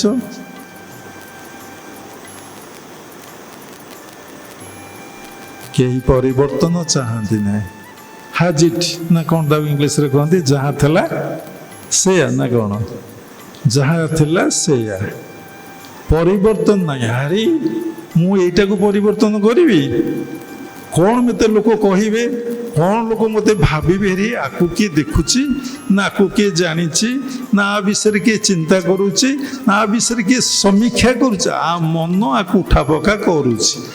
ମନ ବୋଇଲା ସଂସ୍କାର ଆକୁ ଉଠା ପକା କରୁଛି, କେହି କିଛି କରୁନାହାନ୍ତି, କେହି କିଛି କରୁନାହାନ୍ତି। ତମ ମନ ତମକୁ ସବୁ ପ୍ରକାର ପ୍ରଲୋଭନ ଦେଖାଉଛି, ମାୟାରେ ପକାଉଛି, ମାୟାରୁ ଉଦ୍ଧାର କରୁଛି, ନରକକୁ ନେଉଛି, ସ୍ୱର୍ଗକୁ ନେଉଛି, ପୁଣି ନରକ ସ୍ୱର୍ଗର ଉର୍ଦ୍ଧ୍ୱକୁ ବି ନେଉଛି। କାହିଁକି ଜଣଙ୍କର ମନ ନେଉଛି ଆଉ ଜଣଙ୍କ ମନ କାହିଁକି ନେଉନି, ମନରେ ପ୍ରଶ୍ନ ଉଠେ ନା ତାର ଜନ୍ମ ଜନ୍ମାନ୍ତରର ସଂସ୍କାର ଗୁଡ଼ିକ ତାର ମିଡ୍ ବ୍ରେନରେ, ସତ୍କର୍ମର ସଂସ୍କାର ଗୁଡ଼ିକ ମିଡ୍ ବ୍ରେନରେ ଡିପୋଜିଟ୍ ହେଇକି ଅଛି। ମଧ୍ୟ ମସ୍ତିଷ୍କ ଓଡ଼ିଆ କହିଲେ ଡିପୋଜିଟ୍ ହେଇକି ଅଛି, ଏବଂ ସେଇଠି ଯେଉଁ ଡିପୋଜିଟ୍ ହେଇକି ରହିଲା ସେଇଥିରୁ ସବୁ ବୃତ୍ତି ଧୀରେ ଧୀରେ ଆସୁଛି। ସବୁ ବୃତ୍ତି ଆଟ୍ ଏ ଟାଇମ୍ ଆସେ ନାହିଁ, ସବୁ ବୃତ୍ତି ଆଟ୍ ଏ ଟାଇମ୍ ଆସେ କି? ଛୋଟ ଛୁଆଟେ ହେଲା, ବଡ଼ ହେଲା, ପାଠ ପଢ଼ିବି, ଆଉ ଟିକେ ବଡ଼ ହେଲା ଚାକିରି କରିବି, ଆଉ ଟିକେ ବଡ଼ ହେଲା ବାହା ହେବି, ଆଉ ଟିକେ ବଡ଼ ହେଲା, ବୁଝିବା ପାଇଁ କହୁଛି, ଉଠା କରିବି, ଛୁଆ ଜନ୍ମ କରିବି, ଛୁଆଙ୍କୁ ଧରି ମୋ କୋଳରେ ନାଚିବି, କି ଦେଇ ଦେଇ ଦେଇ ଦେଇ ବାପାରେ ବାପ, କି ଯେ ଆନନ୍ଦ ଝୁଅ ପୁଅକୁ ଦେଖିଲେ, ବାପା ବାପା ମମି ମମି ଡାଡି ଡାଡି କହି ତ ଚାଲି ଆସିବେ। ଆରେ ବାପା ମାଙ୍କର ତ ଛାତି ଫାଟିଯିବ, ସିଏ ପୁଣି ଆଉ ଭଗବାନ କ'ଣ ଭଜନ କରି, ଭଗବାନ କ'ଣ ଦେଖାଯାଉଛି? କୋଉଠି ସେ ଅଛନ୍ତି? ତୁମେ ଶୁଣିଛ ନା ଆଉ ପ୍ରତ୍ୟକ୍ଷ କରିନ? ଆଉ ବାବା ଗୋଟେ କଥା ମୂଳରୁ କହିଲେ, ଇଏ ହରିକୃଷ୍ଣଙ୍କ କତିରେ ଟଙ୍କା ମିଳୁନି, ଟଙ୍କା ଦବାକୁ ପଡୁଛି। ସେଥିଲାଗି କ'ଣ ହବ ନା, କିଏ ସେଠିକି ଯିବ? ସେଠିକି ମୋର କିଏ ଯିବ? ରାମକୃଷ୍ଣ ପରମହଂସଙ୍କର ସମସ୍ତ ଦାୟିତ୍ୱ ରାଣୀ ରାସମଣୀ ଆଉ ତାଙ୍କ ଜ୍ୱାଇଁ ମଥୁର ବାବୁ ନେଉଥିଲେ। ଥରେ ଜଣେ ମଥୁର ବାବୁଙ୍କ କଥା ପ୍ରସଙ୍ଗରେ ପଚାରିଲେ, ତେବେ ଠାକୁର ପାଇଁ ଏତେ ବ୍ୟବସ୍ଥା କରୁଛ, ତାଙ୍କର ଖାଇବା ପିଇବା ରହିବାର ଦାୟିତ୍ୱ ନେଇଛ, ତାଙ୍କର ସମସ୍ତ ଖର୍ଚ୍ଚ ବହନ କରୁଛ, ଏବଂ ଯେତିକି ଅତିଥି ଅଭ୍ୟାଗତି ଠାକୁରଙ୍କ ପାଖକୁ ଆସୁଛନ୍ତି ସମସ୍ତଙ୍କର ଖାଇବା ଦାୟିତ୍ୱଟା ମଧ୍ୟ ତୁମେ ନେଉଛ, ଆଉ ଠାକୁର ଯାହାକୁ ଯାହା କହୁଛନ୍ତି ତୁମେ ତାକୁ ଦେଉଛ, ଲୁଗା ଦିଅ, ତାକୁ ଟଙ୍କା ଦିଅ। କହୁଛନ୍ତି, ସାଧୁମାନେ କହନ୍ତି, ନିରତେ ଥାଇ ପରହିତେ ଈଶ୍ୱର ମାୟା ଜାଣି ଚିତେ। ତୁମାନେ କଥା ବୁଝିପାରିବନି, କାହିଁକି ସେଇ ସ୍ତରକୁ ଗଲେ ତୁମାନେ ବୁଝିପାରିବ। ସେ କିନ୍ତୁ ମାୟାରେ ନଥାନ୍ତି, ଯାହାର ଯାହା ସେବା ତା କରି ଛାଡ଼ି ଦିଅନ୍ତି। ସେଠୁ କ'ଣ ପାଉଛ ନା, ଇଏ ଟଙ୍କା ପଇସାକୁ ତ ମୁଁ ନେଇକି ଯାଇପାରିବିନି, ଇଏ ଟଙ୍କା ପଇସା ସମ୍ପଦ ମାନେ ବିପଦର କାରଣ। ସ୍ୱର୍ଗ ସମ୍ପଦରେ ଆଶା ନାହିଁ, ନରକେ ପଡ଼ିବି ଅବା କାହିଁ, ଯେ ସ୍ୱର୍ଗ ଆଶା କରେ ସେ ନରକକୁ ଯାଏ, ଭାଗବତରେ କଥା। ତେଣୁ ଠାକୁର ମୋତେ ନେଇ ଯେଉଁଠି ପହଞ୍ଚେଇ ଦେଇଛନ୍ତି, ଏ ଧନ ମୋତେ ସେଇଠି ପହଞ୍ଚେଇ ପାରିନଥାନ୍ତା। ଏ ଧନ କେବଳ ପ୍ରାପ୍ତି ହେଇଥିଲା ସେଇଠିକି ପହଞ୍ଚେଇ ଦେବା ପାଇଁ। ଠାକୁର ସେ ପଇସାକୁ ସତ୍ କାର୍ଯ୍ୟରେ ଲଗେଇ ମୋତେ ସେଇଠିକି ପହଞ୍ଚେଇ ଦେଇଛନ୍ତି। ଆପଣମାନେ ଏ କଥା କେବେ କରିପାରିବେ? ମୋ ଜୀବନ ମୋ ଗୁରୁଙ୍କ ପାଇଁ କେହି ଜଣେ କହିପାରିବ? ଛାଡ଼, ଗୁରୁଙ୍କୁ ଛାଡ଼, ଇଏ ଜୀବନ ମୋର ଭଗବାନଙ୍କ ପାଇଁ, ଭଗବାନଙ୍କ ସେବାରେ ମୋ ଜୀବନଟାକୁ ଉତ୍ସର୍ଗୀକୃତ କରିଦେବି। କରିପାରିବ? ଜପ, ଧ୍ୟାନ, ସାତ୍ଵିକ ଜୀବନ, ସରଳ ଜୀବନ, ନିଷ୍କଟ ଜୀବନ, ପ୍ରେମପୂର୍ଣ୍ଣ ଜୀବନଯାପନ, ସତ୍ୱଗୁଣର ଅଧିକାରୀ ହେବା, ବିଶୁଦ୍ଧ ସତ୍ୱଗୁଣର ଅଧିକାରୀ ହେବା ଏ ଜନ୍ମରେ କରିପାରିବ? କରିପାରିବ, ନିଶ୍ଚିନ୍ତ କରିପାରିବ। କିନ୍ତୁ ତମର ସେ ବିଷୟରେ ମାନେ ଶ୍ରଦ୍ଧା ନାହିଁ। ତମର ସେ ବିଷୟରେ କ'ଣ ନା ଶ୍ରଦ୍ଧା ନାହିଁ। ତେଣୁ ଶ୍ରଦ୍ଧା ନାହିଁ ବୋଲି କରିପାରିବ ନାହିଁ। ତେଣୁ ସାଧନା ଜଗତରେ ଆଗେଇବାକୁ ହେଲେ ଗୋଟିଏ କଥା ବାବା ଶହ ଥର କହିଛନ୍ତି, ଏବେ ବି କହୁଛନ୍ତି, ମନ୍ତ୍ରମୂଳଂ ଗୁରୁର ବାକ୍ୟ। ମନ୍ତ୍ରମୂଳଂ ଗୁରୁ, ମୋ ଗୁରୁ ଯାହା କହିଲେ, ମୁଁ ତ ଭଗବାନଙ୍କୁ ଦେଖି ନାହିଁ, ମୋତେ ପୂଜିବ ଗୁରୁ ଦେହେ, ମୁଁ ତ ଗୁରୁ ଭିନ୍ନ ନୁହେଁ, ଏଗେନି ଗୁରୁ ଭଗବାନ, ସେ ନୁହନ୍ତି ମନୁଷ୍ୟ ସମାନ, ଗୁରୁଙ୍କୁ ନମଣି ମନର, ଗୁରୁଟି ସାକ୍ଷାତ ଈଶ୍ୱର। ଗୁରୁ ତେଜି ଗୋବିନ୍ଦ ଭଜେ, ଶ୍ରୀପାଣି ନରକେ ମଜେ। ମୁଁ ସେ ସନ୍ଥକୁ ପଚାରିଲି, ଆପଣ କାହା ଉପରେ ଅଧିକା ପ୍ରାୟୋରିଟି ଦିଅନ୍ତି, ଭଗବାନଙ୍କ ଉପରେ ନା ଗୁରୁଙ୍କ ଉପରେ? ସେ ମୋତେ ହସିଦେଲେ, କହିଲେ ଯିଏ ମୋତେ ଜ୍ଞାନ ଦେଲା, ଯିଏ ମୋତେ ଆଉ ଥରେ ଜନ୍ମ ଦେଲା, ଯିଏ ମୋ ହାତ ଧରି ଭଗବାନ ପାଖକୁ ଚଲେଇ ନେଲା, ଯିଏ ମୋତେ ଅନ୍ଧକାରରୁ ଆଲୋକକୁ ଆଣିଲା, ଯିଏ ବାପା ମାଆ ଠାରୁ ଅଧିକା ସ୍ନେହ ଶ୍ରଦ୍ଧା ଦେଲା, ଯିଏ ମାନେ ଜ୍ଞାତି କୁଟୁମ୍ବଠାରୁ ଅଧିକା ଦେଲା, ସେ ଶ୍ଲୋକଟି ସେ କହିଲେ, ତୁମେବ ମାତାଶ୍ଚ ପିତା, ତୁମେବ ବନ୍ଧୁଶ୍ଚ ସଖା, ତୁମେବ ବିଦ୍ୟା ଦ୍ରବିଣଂ, ତୁମେବ ସର୍ବଂ ମମ ଦେବ ଦେବ। ଯିଏ ମୋ ପାଇଁ ଏତିକି କାମ କରିପାରିଲା, ମୁଁ ତାପରେ ଆଗ ଇମ୍ପୋର୍ଟାନ୍ସ ପ୍ରାୟୋରିଟି ଦେବି ନା ଆଉ କାହା ଉପରେ ଦେବି? ତାପରେ ଭଗବାନ, କାରଣ ଏ ସବୁକିଛି ଭଗବାନଙ୍କର। ପୁଣି କହିଲେ ଯାହା ଭିତରେ ଗୁରୁ ଭଗବାନ ଅଭେଦ ଭାବ ଅଛି, ଅଭିନ୍ନ ଭାବ ଅଛି, ତାର ଗୋଟିଏ ଭାବ ରହିଲେ ଠିକ୍, ଗୁରୁଙ୍କ ଉପରେ ରହିଲେ ଚଳିବ। କିନ୍ତୁ ଭଗବାନଙ୍କୁ ପ୍ରାପ୍ତି ପାଇଁ ବାଟ ଦେଖେଇବ କିଏ, କହିବ କିଏ, ତମକୁ ସେ ଆଲୋକ ରାସ୍ତା ଦବ କିଏ? ଯିଏ ମୋତେ ସବୁକିଛି କରିଛି, ମୁଁ ତାପରେ କେମିତି ନ ଦେବି? ପ୍ରତ୍ୟେକଟି ମୁହୂର୍ତ୍ତରେ ମୋ ଗୁରୁଦେବ ମୋତେ ସବୁଆଡ଼େ ଦେଖାଯାଉଛନ୍ତି। ପ୍ରତ୍ୟେକ ଦିନ ମୋ ଗୁରୁଙ୍କୁ ମୁଁ ସ୍ୱପ୍ନରେ ଦେଖେ। ସେଇଥିରେ ତ ଆନନ୍ଦ। ଗୁରୁଙ୍କୁ ମୁଁ କହିଲେ, ଆପଣ କ'ଣ ପୁଣି ଆସିବେ ଧରାପୃଷ୍ଠକୁ, କଥାକୁ ଶିଖିବାକୁ ଅଛି ନା? କହିଲେ, ମୁଁ ଜାଣିନାହିଁ, ସେ କଥା ମୋ ଗୁରୁଦେବ ଜାଣନ୍ତି।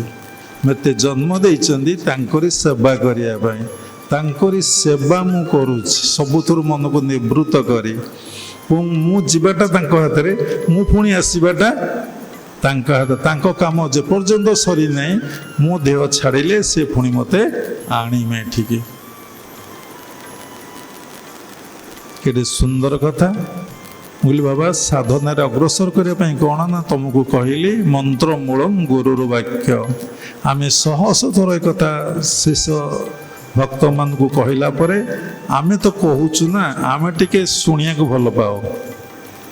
ପଢ଼ିବା ଠାରୁ ଶୁଣିବା ଭଲ, ଶୁଣିବା ଠାରୁ କରିବାଟା ଭଲ। ତେଣୁ ଆମକୁ ଶୁଣିବାକୁ ବହୁତ ଭଲ ଲାଗେ ସତ୍ସଙ୍ଗ ପିଲାଦିନରୁ। ସାଧାରଣ ଲୋକଙ୍କର ସ୍ପିଚ୍ ଶୁଣିବାକୁ ମୋତେ ଭଲ ଲାଗେ ନାହିଁ, କାରଣ ସେମାନେ ଯେଉଁ ଜଗତରେ ଅଛନ୍ତି ସେଇ ଜଗତର କଥା କହିବେ। ଧର୍ମ ଜଗତ ଆରମ୍ଭ ହୁଏ ବୈରାଗ୍ୟରୁ, ତାର ପରିସମାପ୍ତି ହୁଏ ମହାବୈରାଗ୍ୟରେ। ଯାହା ଭିତରେ ବୈରାଗ୍ୟ ନାହିଁ, ତା ଭିତରେ କ'ଣ ଆଧ୍ୟାତ୍ମ ଜ୍ଞାନ ଜମା ଲାଭ ହେବ? ଏ ବହି ପଢ଼ି କଥା କହିଦେବ, ଶୁଣିକି କଥା କହିଦେବ, ଏଗୁଡ଼ା କ'ଣ ଗୋଟେ କଥା? ଜଣେ ସାଧୁଙ୍କୁ ପୁରୀ ଶ୍ରୀମନ୍ଦିର ଭିତରେ ପଚାରିଲେ ଗୋଟେ ପ୍ରଶ୍ନ, ସେ କହିହେବନି ସବୁ ଜାଗାରେ। ମୁଁ କହିଲି, ଆପଣ ଏକଥା ଜାଣିଛନ୍ତି ନା? ଶୁଣିଛି, ବହି ପଢ଼ିଛି, କିନ୍ତୁ ପ୍ରତ୍ୟକ୍ଷ କରିନାହିଁ। ତ ଲେଖନ୍ତୁ କେତେ ବଡ଼ କଥା। ଶୁଣିଛି, ଜାଣିଛି, ମୁଁ ତାକୁ ପ୍ରତ୍ୟକ୍ଷ କରିନାହିଁ, ମୁଁ ଆପଣଙ୍କୁ କେମିତି କହିବି? ମୁଁ ସାଧୁ ହେଇକି ମିଛ କହିବି? ମୁଁ ତାକୁ ପ୍ରତ୍ୟକ୍ଷ କରିନାହିଁ। ତେଣୁ ଯିଏ ବହି ପଢ଼ିଛି, ଶୁଣିକି କହୁଛି, ସେ କେବେ ପ୍ରତ୍ୟକ୍ଷ କରିଛି କି? ଯିଏ ପ୍ରତ୍ୟକ୍ଷ କରି କହୁଛି, ସେ ସବୁବେଳେ ନିଜସ୍ୱ କଥା କହି ଚାଲିବ। ସେ କୌଣସି ଶାସ୍ତ୍ର କଥା, କାହା କଥା ଉପସ୍ଥାପନା କେତେବେଳେ ସେ କରିପାରିବ ନାହିଁ। ମୁଁ ପ୍ରତ୍ୟକ୍ଷ କରିନାହିଁ, ମୁଁ ଶୁଣିଛି, ମୁଁ ବହି ପଢ଼ିଛି ଏବଂ ଲୋକ କହନ୍ତି ମୁଁ ଶୁଣିଛି, ବହି ପଢ଼ି ଜାଣିଛି, ମୁଁ କିନ୍ତୁ ଭଗବାନ ଏଇଠି ଅଛନ୍ତି ବୋଲି ମୁଁ ପ୍ରତ୍ୟକ୍ଷ କରିନି। ତେଣୁ ଆପଣଙ୍କୁ କେମିତି କହିବି? ସେ କଥାରେ ଆମର ଏତେ ଭାଇବ୍ରେସନ୍ ହେଲା। ଅନେକ ଦିନ କଥା ପୁରୀ ଶ୍ରୀମନ୍ଦିରରେ ଜଣେ ସନ୍ଥଙ୍କ ସହିତ କଥା। ଆମକୁ ଦେବାଦେବୀ ଦେଖିଲେ ଯେତିକି ଆନନ୍ଦ ଲାଗନ୍ତିନି, ଆନନ୍ଦ ଲାଗନ୍ତି, କିନ୍ତୁ ସନ୍ଥ ମହାତ୍ମା ଦେଖିଲେ ବହୁତ ଆନନ୍ଦ ଲାଗନ୍ତି। କାରଣ ସେମାନଙ୍କର ସନ୍ଥ ମିଳେ ବା ସଦ୍ଗୁରୁ ମିଳେ ଅନେକ ଫଲ, କହେ ତ କବିର ବିଚାର।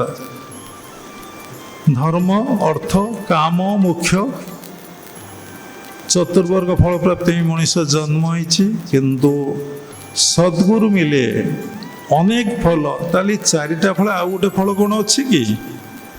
ଆଉ ଗୋଟେ ଫଳ କ'ଣ ଥବ? କେତେଥର ସତ୍ସଙ୍ଗରେ କୁହା ହେଇଛି, ଆଉ ଗୋଟେ ଫଳ କ'ଣ ଥିବ? କ'ଣ ଆଉ ଗୋଟେ ଫଳ ଥିବ? ଆଉ ଗୋଟେ ଫଳ ଥବ ପ୍ରେମ। ସେ ବିଶ୍ୱରେ ଗୋଟିଏ ମନ୍ତ୍ର ସର୍ବଶ୍ରେଷ୍ଠ ମନ୍ତ୍ର ଯାହାକୁ ମାନେ ଆପ୍ଲାଏ କଲେ ତୁମେ ଜଗତରେ ପୂଜା ପାଇପାରିବ, ତାହା ହେଉଛି ପ୍ରେମ, ଭଲ ପାଇବା। କେମିତି ଭଲ ପାଇବ ନା ଆତ୍ମବୋଧରେ ଭଲ ପାଇବ। ଆଜି ଭଲ ପାଉଛ, କାଲି ଭଲ ପାଇବିନି, ସେଇଟା ଆତ୍ମବୋଧ ନୁହଁ, ସେଇଟା ଦେହବୋଧ। ଆଜି ଗୁରୁ ବୋଲି ମାନିଛି, ବାପା କହିଛି, କାଲି କହିବି ଜେଜ, ମଉସା। ହରେ କି ପ୍ରକାର ଭାବ। ଆଶ୍ରମରେ ଅନେକ ଲୋକ, ସବୁ ଆଶ୍ରମରେ ପୁଣି ବାପାକୁ ଜେଜ କହିସାରିଲେଣି, ମଉସା କହିସାରିଲେଣି। କି କ'ଣ ବାପା ପୁଣି ଜେଜ ମଉସା ହୁଏ ନା ତମ ମନଟା ଜେଜ ମଉସା ହେଲା? କିଏ ତମର ଜେଜ ମଉସା ହେଲା? କିଏ ହେଲା? କିଏ ହେଲେ? ମନ ହରାଇ ଯାକୁ ସେ ଯାଏ ହାରି, ମନକୁ ହରାଇଛି ବିଜୟ ତାହାରି।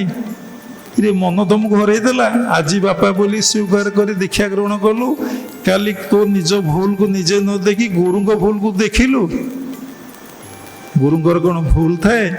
ତେଣୁ କ'ଣ ହେଲା? ତୁ ତାଙ୍କୁ କ'ଣ କହିଲୁ ନା ଯେତେବେଳେ ଭୁଲ ଦେଖିଲୁ ତୋ ପାଇଁ ସେ ଖରାପ ହେଇଗଲେ, ତୁ କ'ଣ ଦେଖିଲୁ ନା ମଉସା କହିଲୁ, ଦାଦା କହିଲୁ, ସାଙ୍ଗ ବି କହିଲୁ, ଯାହା ତୋ ପାଟିରେ ପଶିଲା ତୁ ତାହା କହିଲୁ। କିଛି ଅସୁବିଧା ନାହିଁ। ତେଣୁ ଆମେ ଦୀକ୍ଷା ଗ୍ରହଣ ଆମେ ଦୀକ୍ଷା ଗ୍ରହଣ କ'ଣ ପାଇଁ କରିଛେ? କଥାର ମୂଳ ଉଦ୍ଦେଶ୍ୟ ଆଜିର ଟପିକ୍ ରହିବ, ଆମେ ଦୀକ୍ଷା ଗ୍ରହଣ କ'ଣ ପାଇଁ କରିଛେ? ଦୀକ୍ଷା ଗ୍ରହଣ କରୁଛେ ଦିନକୁ ଦିନ ଶୁଦ୍ଧ, ପବିତ୍ର, ନିର୍ମଳ ହେବା, ଆତ୍ମଜ୍ଞାନର ଅଧିକାରୀ ହେବା, ଭଗବତ ଦର୍ଶନ ଉପଲବ୍ଧି କରିବା, ନା ଯାହା ଥିଲେ ସେଇଆ ରହିବା। ଦୀକ୍ଷା ଗ୍ରହଣ କରୁଛେ ସମସ୍ତ ବୃତ୍ତିକୁ ନିରୋଧ କରିବା ପାଇଁ, ନା ଦୀକ୍ଷା ଗ୍ରହଣ କରୁଛେ ବୃତ୍ତିକି ସମ୍ପ୍ରସାରଣ କରିବା? ଆରେ ବାହା ହେଲ, କି କଷ୍ଟ। ପିଲା ଛୁଆ ହେଲେ ତାଙ୍କୁ ଲାଳନ ପାଳନ କଲ, ପୁଣି ତାଙ୍କ ଛୁଆ ହେଲେ ତାଙ୍କୁ ଲାଳନ ପାଳନ ତମେ ପୁଣି କଲ।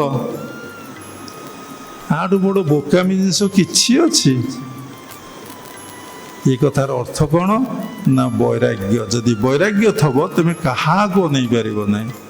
ଯଦି କହିବ ନାହିଁ ମୁଁ ଆତ୍ମବୋଧରେ ଦେଖୁଛି, ଚାଲାକ ଚତୁର ଲୋକ ପଳାଇ ଅଛନ୍ତି, ମୁଁ ଆତ୍ମବୋଧରେ ଆତ୍ମଜ୍ଞାନରେ ମୋ ଛୁଆକୁ ପିଲାକୁ ଦେଖୁଛି, ବାସ୍ ବହୁତ ବଢ଼ିଆ।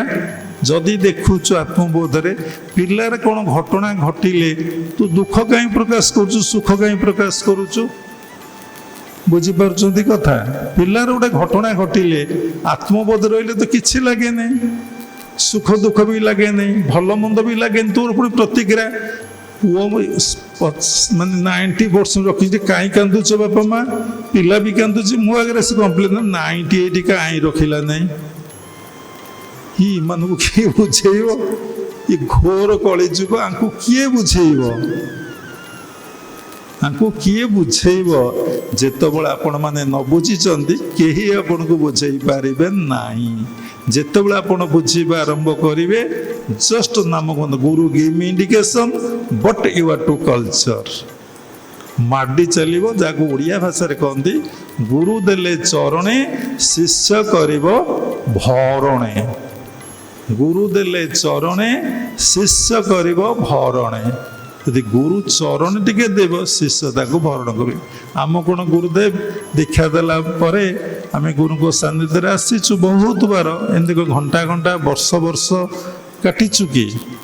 ଗୁରୁଙ୍କର ଯେତେବେଳେ ବୃଦ୍ଧ ଅବସ୍ଥା ଆସିଲା ନା, ଗୁରୁଙ୍କର ତ ବୃଦ୍ଧ ଅବସ୍ଥା ନଥାଏ, ଜଷ୍ଟ ସ୍ଥୂଳ ମତରେ ମୁଁ ଗୋଟେ କହୁଛି ମାନବୀୟ ଲୀଳାରେ, ସେ ସେତେବେଳେ ଅଧିକାଂଶ ବିଦେଶରେ ରହୁଛନ୍ତି। ଯେତେବେଳେ ଇଣ୍ଡିଆ ଆସନ୍ତି ଆମେ ଦୌଡ଼ିକି ଯାଉ, ମୋ ଗୁରୁଦେବ କେଉଁଠି ଅଛନ୍ତି, ମୁଁ ତାଙ୍କୁ କେମିତି ସେତେବେଳେ ମୋବାଇଲ ନଥିଲା, ଟେଲିଫୋନ୍ ଥିଲା, ଲ୍ୟାଣ୍ଡ ଫୋନ୍ ଥିଲା, କେଉଁଠି କାହାର ଲ୍ୟାଣ୍ଡ ଫୋନ୍ ଅଛି, ସେଠି କାହାର ଲ୍ୟାଣ୍ଡ ଫୋନ୍ ଅଛି, ତା ସହିତ କଣ୍ଟାକ୍ଟ କରି ଆମେ ଦୌଡ଼ିକି ପଳାଉଥିଲୁ। ଯାଇକି ବସୁଥିଲୁ, କ'ଣ ବାବା ଖାତା କଲମରେ ଧରି ବାବା କ'ଣ କହୁଛନ୍ତି ଆମେ ଲେଖିବୁ। ତାର ପ୍ରଭାବ ଆଜି ଆମ ଉପରେ କିଛିଟା ହିଁ ପଡ଼ିଛି। ଗୁରୁ କୃପା ବିନା ଜ୍ଞାନ ନ ଜନ୍ମେ ହୃଦୟରେ, ଗୁରୁ କୃପା ବିନା ମୁକ୍ତି ନ ମିଳେ ଅନ୍ୟରେ। ଆପଣ ଜ୍ଞାନଟା କିଏ ଗୁରୁଙ୍କ ବିନା କହିଦେବ? ଭୌତିକ ଜଗତର ଜ୍ଞାନ ହଉ, ଆଧ୍ୟାତ୍ମିକ ଜଗତର ଜ୍ଞାନ କିଏ କରେଇଦେବ? ଗୁରୁଙ୍କ ବିନା ମନରୁ ସଂଶୟ ନ ଦୂରେ। କେବେ ତମ ସଂଶୟ ପଳେଇବ ଗୁରୁଙ୍କ ବିନା? गुरु आज्ञा गरियसी चिंत विश्वास देखंतु ये मनरे आपणकर केते भ्रांति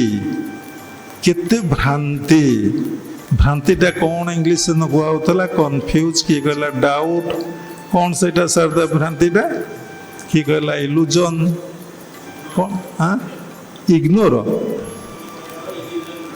इल्यूजन कन्फ्यूज डाउट माने भ्रांतिटा आखरिक इंग्लिश ओडिया इंग्लिश हवाटा ठू डिफिकल्ट तेणु भ्रांति माने लोक डाउट रे पड़ुची कन्फ्यूज नुह तार सन्देह हो जाऊँगी सतरे कौन ये भगवान सतरे कौन भगवान डाकिले खाया पीया को मिले सतरे कौन भगवान को उपासना कले मनुष्य सबकि पाइज डाउट सन्देह हेले से लगी भगवत गीतार अच्छी संशय आत्मा विनाशति जी सन्देह कला तार विनाश मस्ट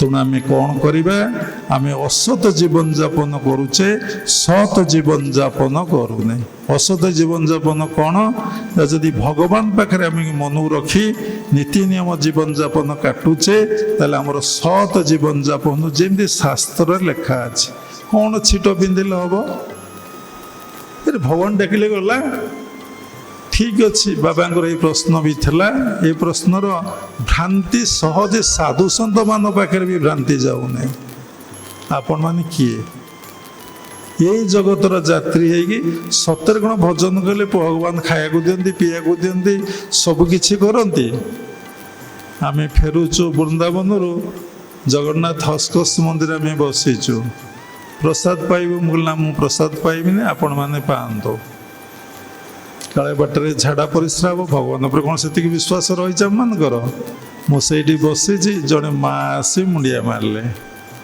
कहले बाबा आपण ये बस कहले आज्ञा माँ ओडिया कहले मुझे आप मत चिन्हले ना 2 वर्ष यूट्यूब प्रोग्राम देखुची आम बड़ आश्चर्य हलु देखुं भल लगुच ना बहुत भल लगुच मुझे सेवा चाहूँगी मुझे कौन सेवा ना 5 टंका रखु ये 5 टंका को आप सेवार टे लगेदेवे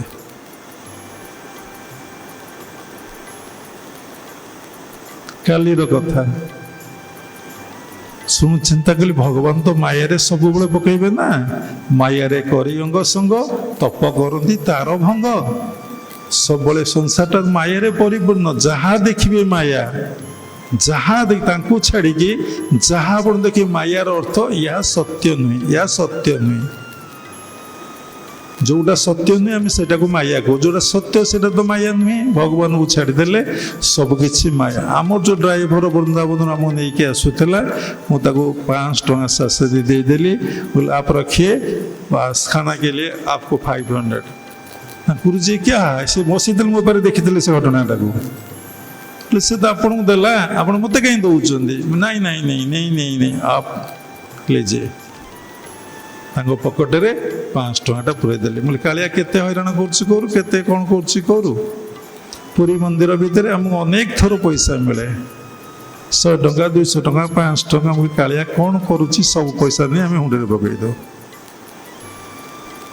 ताले पैसा रखुन काम केमती हो जोटी भिक्षा मगा जाऊँगी जगत कल्याण जगत मंगल जो पैसाटा आसूची से पैसाटा को से ठाकुर सेवार सब बड़े लगे दौच जे प्रकृत सन्थ प्रकृत साधु तार अकाउंट नहीं तार पासबुक नहीं से डिपोजिट करे नहीं एक समस्त पैसा जो भगवान ताको दियंती से भगवान को सेवार से समस्त पैसा को लगे दिए तुम से भगवान को माया रे पड़ो तुम केतबले माया रे पड़ोनी भगवान से कथा गुरुदेव कहले ये मन कृष्ण बादे देले ये माया न लगई भले तुम जे सहस्रारे मन को रखिब ताको सांसारिक माया केतबले माया भितर से किंतु थब माया भितर खेलुथब माया भितर जाऊथब आसुथब ताको मायार केबे स्पर्श करिब नाही थरे चिंता करी आपण देखिले आपण सहस्रारे केते समय मन को रखिचंती यू एक्स योर कनसाइन यू एक्स योर माइंड जानी नाती रखिबे कोन जानिचंती कि सहस्रा को केमिति जानती जानिचंती कि शास्त्र लिखाई आज्ञा दोषी स्थिर हेले यदि 100% जो स्थिर हो ऑटोमेटिक मन सहस्रा को पलैब। तेणु क्रियायोग परंपरार अच्छी जे सेकेंड क्रिया को थरोली प्रैक्टिस करनब भल भाव प्रैक्टिस करनब तार मन आज्ञा स्थिर हो। तेणु कि सेकेंड क्रिया प्रैक्टिस करने को कहार एलिजिबल योग्यता ना।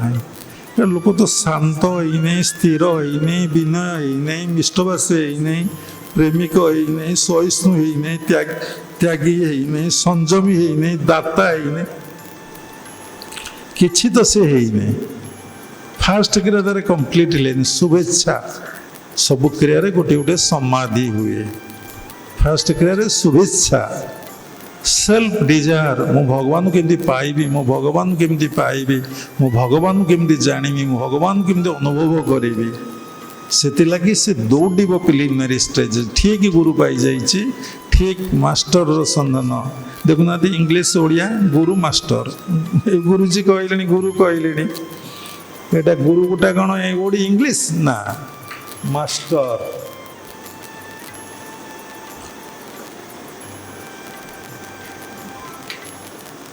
तेणु जितेबाला से मास्टर सन्धान पाई जाइए ताकू आ भ्रमिमा को पड़ो ना से गोटे गुरु पाखे बस एवं समस्त ज्ञान से प्राप्ति हम से जहाँ पाखु गले सबू मिले। कौन सबू मिले? अरे भगवान मिलले सबू मिलला। सबू मिलले कौन भगवान मिले कि ये कथा बुझा सब कष्ट भारी सहज शुणा को। हाँ आम जानी करछ कि जदि सहज तुम्हें जानिच जीवन में करिच प्रश्न मन को पचार करिच काली ठार निश रखी काट दे पार। अरे मुझे राम को भल पाऊँ कृष्ण को भल पाऊँ से निश रखी गोटे एग्जाम्पल कहूँ काली से एमती ड्रेस पिंधा शास्त्र मुझे ड्रेस पिंधि पारि कौन मु टीचर मु इंजीनियर मु लेक्चर मोर ड्रेस कोड अच्छी ये पिंधिक जावाक पड़ो ना कौन कहे मत आ विषय गवर्नमेंट कौन रेस्ट्रिक्शन रखी सीना पुलिस सैन्य मान रेस्ट्रिक्शन रखी सोल्जर मान पुलिस तुम रेस्ट्रिक्शन अच्छी कि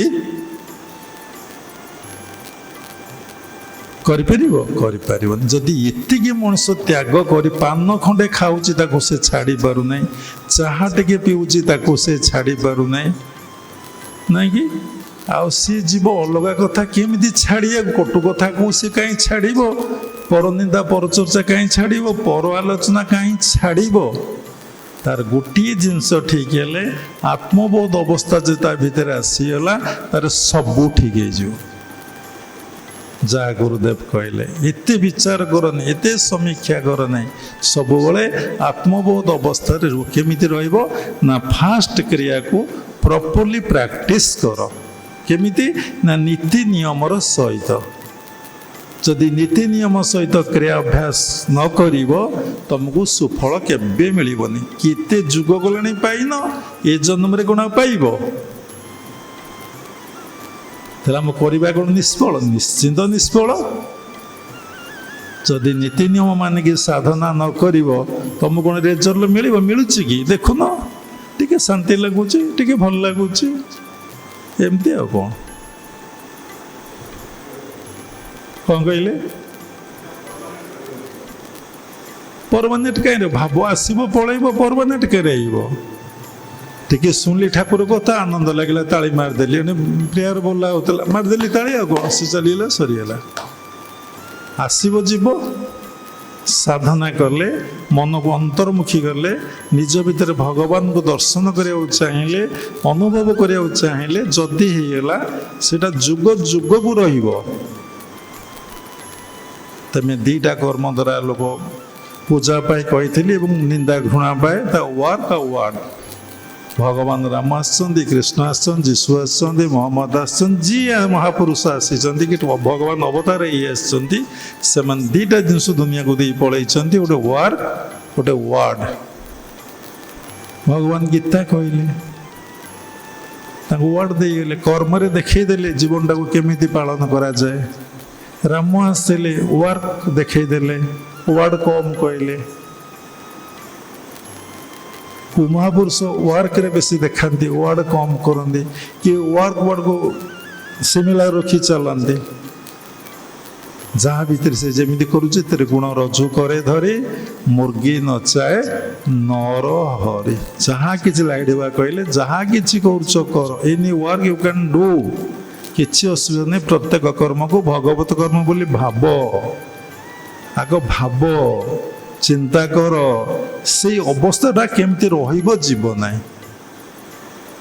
कारण तुम संतुष्ट हब आ कौन हम एवं सबुबले आत्मबोध रुह ये अवस्था आसापी गुरु जो साधना देइचंती ताको प्रॉपर्ली प्रैक्टिस कर एवं नीति नियमर सहित कही 100 काम थब गाधेब 1000 काम थब खाइब संस्कृत श्लोक लिखाई आम तो किसी बही तो ये पढ़ीनु ना केतोले बही पढ़लु कि आश्रम सेवा कलु आश्रम काम कलु साधना कलु बही पढ़िया काम समय कहीं तेल शास्त्र कथा कहती नहीं कि शास्त्र कथा किसी कहूँ मन को जहाँ गपी जाऊँच पागल भाई आ कौन अच्छी आ गीत बोली पारुची कि बाजा बजई पारुची कि आउ ठाकुर सेवार लगिलु बास सबु जुगर कर्म कलु एत शास्त्र ज्ञान आमर कौटे आसो जहाँ अनुभव हो साधना करी करी करी करी करी करी प्रत्येक समय साधना चली से कथा को आपण आगे व्यक्त करुच तेणु साधना करंतु अंतर्मुखी साधना करंतु बहिर्मुखी साधना को छाड़ी दिंतु निजको समीक्षा कर देखंतु मो भीतर जो वृत्ति आसूची से वृत्ति गुड़िक ये थिला ना यहाँ आसूची जहाँ भितर नहीं ताके भी बाहर आसब ना ठाकुर मोर भीतर अच्छा समस्ते कहते ईश्वर सर्वभूतानां हृदयेषु अर्जुन तिष्ठन्ति भगवान गीतार भ्रामयन सर्वभूतानि समस्ते भ्रमरे पड़ जाइछन्ति भ्रांति रे पड़ जाइछन्ति ताको महापुरुष अच्युतानंद कहले तोहरी देहरे देख दिशु अछि जक जक हेतु न करुण मूढ़ दिने तू जीव जम भुवन तू पुणी नरक को जीव तू स्वर्ग को जापरिबुनि तू जम भुवन जीव मनुष्यर केते लोभ काम थबार क्रोध आसूची क्रोध थबार लोभ आसूची लोभ थबार मोह आसूची मोह थबार मद माश्चर्य आसूची दी तीनटा कथा चारिटा कथा से छाड़ी पारु नहीं टंका नारी खाद्य अहंकार मो मोर मो झुओ कौन कला मो पुओ कौन कला मो स्वामी कौन कला मोर बंधु बांधव जी देले नेले से बंधु कौन कला थर चिंता करूँ मुझे एडी बड़ सीमित क्षुद्र परिवार क्षुद्र परिवेश मुझे एत बड़ संसार को भगवान मत बटई पुणी माया बांधी दबा कौन मत से बटई मुझे समस्त सेवा समस्त बोले से भगवान सेवा करने आज जन संध्या बेले माँ आश्रम को ग्रुप आसते रघुनाथपुर बोली प्रसाद देलु खाइया से बोला आम आज एकादशी खाइबू ना हाँ एकादशी जगतर नाथ जे जगन्नाथ से श्रीमंदिर महाप्रसाद पाउछंती सी तो सुद बोका ना एकादशी महाप्रसाद खाइब डेली एकादशी महाप्रसाद मिल कौन कर एकादशी कुछ पार नहीं पाला पुरी को जड़े साधु आसी सी बोलुले नन ओडिया सी तो ओडिशा ओडिया कही जाना हाथ हाथ सी बुझी पारा नहीं से हाथटा को देखला कौन ताटे महाप्रसाद जड़े सेवायत बोझे करदे से कौन करेंगे कहतु जो से बाड़ी है सी देखिले जेटा महाप्रसाद ना तापर हिंदी बुझीपार एत ओडिया भल कि बुझीपार नथिले केमती बुझे राति सारा धरिकी छिड़ा होती राति पाइला अबड़ा को खाइले कि प्रकार पागलामी साधु भितर आपण मान भीतर कथा मुझे कहूनी रे जहाँ ग्रहण करा जाए ता ही अन्न तुम जोटा खाइल से एकादशी किसी बाबा मूल्य नहीं हाँ मूल्य अच्छी जी समदर्शी है समान दृष्टि खिला से ही एकादशी कला समस्त एक दृष्टि देखाटा तो एकादशी आ कौन तत्व ज्ञान अधिकारी है ସମଦର୍ଶୀ ନିଷ୍ଠାପର ତପ କଷଣ ଶହେ ଧୀର। ସମଦର୍ଶୀ ହେଇପାରିବ? ଆ ଭିତରେ ଯିଏ, ତା ଭିତରେ ଯିଏ, ମୋ ଭିତରେ ଯିଏ, ସବୁରି ଭିତରେ ସେଇ ଜଣେ। ତୁ ଯେବେ ଏକ ଭାବେ ଭାବୁ ଏ ଘୋର ସଂସାର ତରିବୁ କରିପାରିବ? ସମଦର୍ଶୀ ହେଇପାରିବ? ବାପା ତୁ ଛିଣ୍ଡା ପିନ୍ଧିଛୁ, ମୁଁ ଭଲ ପିନ୍ଧିଛି, ତୁ ନେ ଆଉ ଗୋଟେ ପିନ୍ଧି। ତ ଟଙ୍କା ଦେଇ ଦେଉଛୁ, ତୁ ପିନ୍ଧେଇ କାହାକୁ ଦେଇଛ? ଦେଇଛ? କେତେ ଜଣ ଦେଇଛ? ହାତ ଟେକିଲ। তুমি কোন আধ্যাত্ম জ্ঞান তোমার লাভ হব? କହିଲେ ଏକାଦଶୀ। ଆରେ ପୁଣି ତ ଫଳ ଖାଇଲ ନା? ଫଳ ଖାଇଲ ନାହିଁ? କହିଲେ ଏ କଥା ତ ଶୁଣିବାକୁ ଆମେ ଆସିଥିଲୁ, ଆଉ କ'ଣ? ମୁଁ କହିଲି ଭଲ କଥା, ଶୁଣିଲ। ତାପରେ ସେ ପ୍ରଶ୍ନ ପଚାରୁଛନ୍ତି ସଂସାର କଥା। ଆରେ ଆଜି କାର୍ତ୍ତିକ ମାସ ସାରା ନିରାମିଷ ଭୋଜନ, କାଲି ଛାଡ଼ ଖାଇରେ ଆମିଷ ଭୋଜନ, ସାଥି ସାଥି ଭଗବତ ପ୍ରସଙ୍ଗରୁ ପଡ଼ିଗଲା ଘର ସଂସାର କଥା। ସୁତ ତନୟ ଦାରା ଦାସ ଏ ସର୍ବ ବିଜୁଳି ପ୍ରକାଶ, ଏ ପୁଣି ଯାଆନ୍ତି ନିଜ କର୍ମ ପଥେ, ଶୋକ ସନ୍ତାପ ଦେଇ ଚିତେ, ଏହାଙ୍କ ସଙ୍ଗେ ଲାଭ ହେଇ ଏ ଭାବ ମୂଢ଼ ନ ଜାଣଇ। ସୁତ ତନୟ ଦାରା ଦାସ ଏ ସର୍ବ ବିଜୁଳି ପ୍ରକାଶ। ବିଜୁଳି ଦେଖିଛନ୍ତି? ଦେଖିଛନ୍ତି ବିଜୁଳି କେମିତିଆ? ସୁତ ତନୟ ଦାରା ଦାସ କୋଉଠୁ କୋଉଠୁ ଶୁଣା ହେଇଥିଲା? ଏ ସର୍ବ ଯାହା ଆଗରୁ ଆଇଛି ମିଡି ବିରେନ୍ଦ୍ରରେ। ସୁତ ତନୟ ଦାରା ଦାସ ଏ ସର୍ବ ବିଜୁଳି ପ୍ରକାଶ, ଏ ପୁଣି ଯାଆନ୍ତି ନିଜ କର୍ମ ପଥେ, ଶୋକ ସନ୍ତାପ ଦେଇଛି, ଏହାଙ୍କ ସଙ୍ଗେ ଲାଭ ହେଇ ଏ ଭାବ ମୂଢ଼ ନ ଜାଣଇ। ତୁମେ ଜାଣିମ, ତାକୁ ପ୍ରତ୍ୟକ୍ଷ କରିବା, ସେ ଜ୍ଞାନ ଲାଭ କରିବାଟା ଏତେ ସହଜ ନୁହେଁ। ବିନା ସାଧନାରେ କେଉଁ ଜିନିଷ ଜ୍ଞାନ ଲାଭ ହବନି କି ପ୍ରତ୍ୟକ୍ଷ କରି। ସଂସାରଟା ମିଛ ଜାଣିଛ, ବୋଧ ହେଉଛି କି? ସଂସାର ଅନିତ୍ୟ ଜାଣିଛ, ବୋଧ ହେଉଛି କି? ନା ଆଉ ଯିବିନି ଘରକୁ, ବାବାଙ୍କ ପାଖରେ ରହି ସାଧନା କରି ହେଇପାରିବ? କେମିତି ବ୍ୟସ୍ତ ହେଲାଣି ମନ, ଏତେ ରାତି ହେଲାଣି, ଆମେ ଘରକୁ ଯିବୁ, ଚାଲ ଚାଲ ଚାଲ ଚାଲ, ନିଦ ମାଡ଼ିବ ନାହିଁ। ଏଇ କଥା କହିଥିଲି ବୋଲି କଥାଟେ ମୋ ନା ଲୋକ କେସ୍ କରି ମୁଁ ଡିସାଇପଲ୍ ବସିଲେ। ଆରେ ଶୁଖୁଆ ଟୋକେଇ ନଥିଲେ କ'ଣ କେଉଁଠୁ ନିଦ ହେଲା? ଫୁଲ ଟୋକେଇ ନ ଦେଖିଲେ କ'ଣ ସାଧୁଙ୍କୁ ନିଦ ହବ? ହବ? ହବ ନାହିଁ। ତାର ଯୋଉଥିରେ ଆନନ୍ଦ ମିଳୁଛି, କାହାର ଶୁଖୁଆ ଟୋକରେ ଆନନ୍ଦ ମିଳୁଛି, ତାଙ୍କ ନାଁଟା ଟିକେ ଧରି ଦେଇଥିଲି ସତ୍ସଙ୍ଗରେ। ସେ ଲାଗି ମୋ ନାଁରେ କେସ୍ କରିବାକୁ ଓକିଲ ମନା କଲା। ହେ ସେ ବାବା ତ ସତ କଥା କହିଛନ୍ତି, ତାଙ୍କ ନାଁରେ କ'ଣ କେସ୍ କରିବ? ଯେମିତି ପ୍ରେମାନନ୍ଦ ବାବା ନାଁରେ କେସ୍ ହେଇଥିଲା ନା, ମାଆମାନଙ୍କ ଉପରେ ଟିପ୍ପଣୀ ଦେଇଥିଲେ। ପୁଣି ଏମିତି ଓକିଲ ମନକୁ ମନ ଜିଲେ କ୍ୟାନସେଲ୍ କରିଦେଲେ। ସେ ଜଗତ ପାଇଁ କହିଛନ୍ତି, ସତ୍ୟଟା କହିଛନ୍ତି। ସେ ଓକିଲ ତାଙ୍କୁ ବୁଝେଇଲେ, ଆପଣ ବାବାଙ୍କ ନାଁରେ କେସ୍ କରନ୍ତୁ ନାହିଁ। କେସ୍ ହେଲାନି, କ'ଣ ଜଗନ୍ନାଥ ରକ୍ଷା କଲେ। ସେଇ ନାଚୁଛି, ସେଇ ନଚାଉଛି, ସେଇ ନାଚ ଦେଖୁଛି, ହଟିଆ।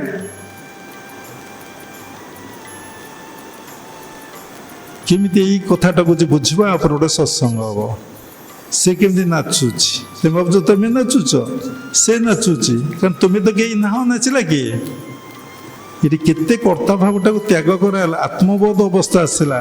ସେଇ ନାଚୁଛି, ସେଇ ନଚାଉଛି, ସେଇ ଜଣେ ନଚାଉଛି ଏବଂ ସେ ନାଚ ବି ଦେଖୁଛି।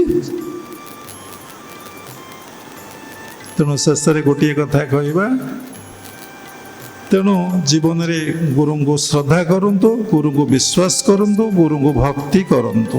ଯାହାର ଶ୍ରଦ୍ଧା ବିଶ୍ୱାସ ଭକ୍ତି ନାହିଁ, ସେ ଆଧ୍ୟାତ୍ମିକ ଜଗତରେ କେତେବେଳେ ଉନ୍ନତି କରିପାରିବ ନାହିଁ। এই ଖାଲି ଗୁରୁ ଶ୍ରଦ୍ଧା, ଗୁରୁ ବିଶ୍ୱାସ, ଗୁରୁ ଭକ୍ତି କଲେ হবে ନାହିଁ।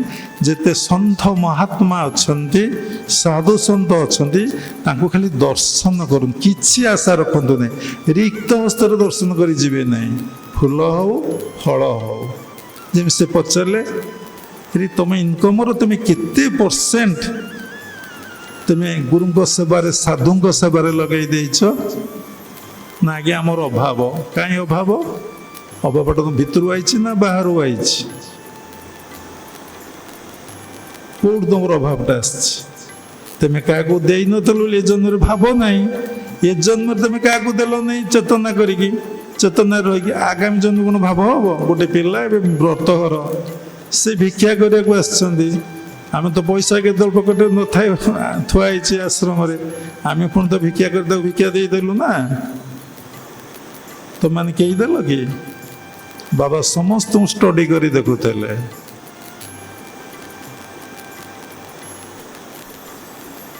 ଦେଲ କି? ଯେତେବେଳେ ଗୁରୁଙ୍କ ସେବା, ସମସ୍ତଙ୍କର ସେବା କଲ, ସେତେବେଳେ ଭଗବାନଙ୍କର ସେବା ହେଇଗଲା, ସାଧୁ ସନ୍ତଙ୍କର ସେବା। ତେଣୁ ଭାଗବତରେ ପ୍ରମାଣ ଅଛି, ଏ ଜୀବ ସାଧୁ ସଙ୍ଗ ବିନୁ ଲଭି ନପାରେ ମୋର ତନୁ, ଦୈତ୍ୟ ଦାନବ ଖଗ ମୃଗ ସାଧୁ ସଙ୍ଗତେ ମୁଖ୍ୟ ଯୋଗ। ମୁଁ ଏତେ ପାଠ ପଢ଼ିଛି, ମୁଁ ଏତେ ଧନୀ ଲୋକ, ମୁଁ ବ୍ରାହ୍ମଣ, ମୁଁ ଅମକ, ମୁଁ କ'ଣ ଯିବି କାହାର ସେବା କରିବାକୁ? ମୁଁ ବ୍ରାହ୍ମଣ, ଯଜ୍ଞ ପବିତ୍ର କାନ୍ଧରେ ଧରି, ଏଇଟା ଠିକ୍? ତାର ଉର୍ଦ୍ଧ୍ୱକୁ ଯିବ ନା ସେଇଠି ରହିଯିବ? କେହି ତ ବ୍ରାହ୍ମଣ ହିଁ ନଥାଏ ନା। ବ୍ରାହ୍ମଣ କର୍ମ କଲେ ବ୍ରାହ୍ମଣ ହୁଅନ୍ତି, ବ୍ରହ୍ମରେ ବିଚରଣ କଲେ, ବ୍ରହ୍ମରେ ଅବସ୍ଥାପନ କଲେ ବ୍ରାହ୍ମଣ ହୁଅନ୍ତି। ବ୍ରାହ୍ମଣ କୂଳେ ଜନ୍ମ ହେଲେ କ'ଣ ସେ ବ୍ରାହ୍ମଣ ହେଇଯାଏ? ଶୁଳ୍କଟା କାଟିଦେବେ। ଜନ୍ମ ନା ଜାୟତେ ଶୂଦ୍ର ସଂସ୍କାର ଦ୍ୱିଜ ଉଚ୍ଚତେ ବେଦଭାସ ଭବେତ ବିପ୍ର ବ୍ରହ୍ମ ଜାଣନ୍ତି ଯିଏ ଜାଣିଲା ସେ ବ୍ରାହ୍ମଣ। ମୁଁ ତ ଏଇଟା ମନକୁ କିଛି କହୁନି, କାହାକୁ କ୍ରିଟିସାଇଜ କମେଣ୍ଟ କରୁନାହିଁ। ଜାତି କୁଳ ଶୀଳ ବାବା ଅଷ୍ଟପାଶୁରୁ ଏ ଚାରିଟା ଛାଡ଼ି ଦେଇଛନ୍ତି।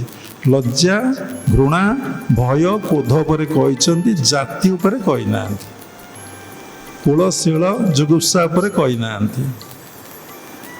ତେଣୁ ଏଇ ବନ୍ଧନରେ ତୁମେମାନେ ବାନ୍ଧି ହେଇକି ଅଛ। ତେଣୁ ଚିନ୍ତା କର, ଗୋଟେ କଣ୍ଟାଟେ ପଇଛି ଗୋଡ଼ରେ, ଆଉ ଗୋଟେ କଣ୍ଟା ଦରକାର ନା ଦରକାର ନାହିଁ? କଣ୍ଟକେ ନୈବ କଣ୍ଟକମ୍, ଗୋଟେ କଣ୍ଟା ପଇଛି, ଆଉ ଗୋଟେ କଣ୍ଟା ନହେଲେ ସେ କେତେବେଳେ ବାହାରିବ ନାହିଁ। ସେମିତି ସତ୍ କର୍ମ ଦ୍ୱାରା ଅସତକୁ ଦୂରେଇ ଦିଅ। ଯେତେବେଳେ ସମ୍ପୂର୍ଣ୍ଣ ତୁମେ ସତ୍ ହେଇଗଲ, ସତ୍କୁ ଫୋପାଡ଼ି ଦିଅ, ଅସତକୁ ଫୋପାଡ଼ି ଦିଅ। କ'ଣ କରିବ ତାହେଲେ? ନା ନିଜକୁ ଭଗବାନ ଗୁରୁଙ୍କ ନିକଟରେ ସମର୍ପଣ କରିଦିଅ। କିନ୍ତୁ ଭଗବାନଙ୍କୁ ଦେଖିନ, ଗୁରୁଙ୍କ ନିକଟରେ ପୂର୍ଣ୍ଣ ମାତ୍ରାରେ ସମର୍ପଣ କରିଦିଅ।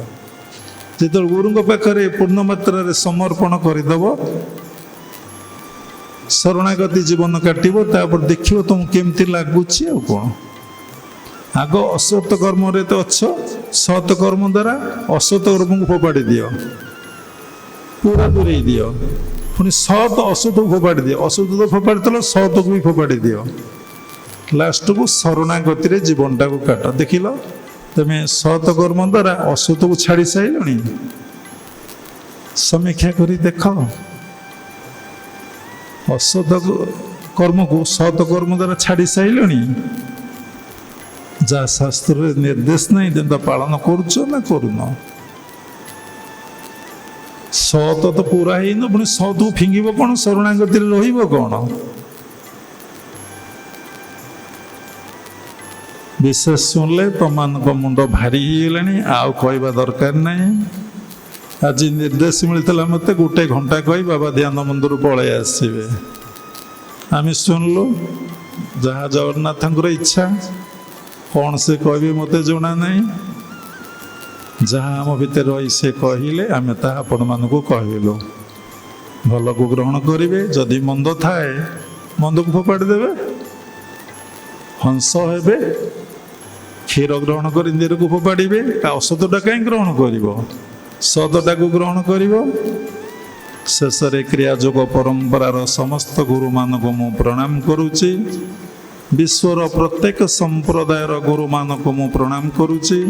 ଉପସ୍ଥିତ ଭଗବତ ସ୍ୱରୂପଗଣ, ସବୁରି ଭିତରେ ପରମାତ୍ମା ପରମ ବ୍ରହ୍ମକୁ ଉପଲବ୍ଧି କରି ମୁଁ ପ୍ରଣାମ କରୁଛି।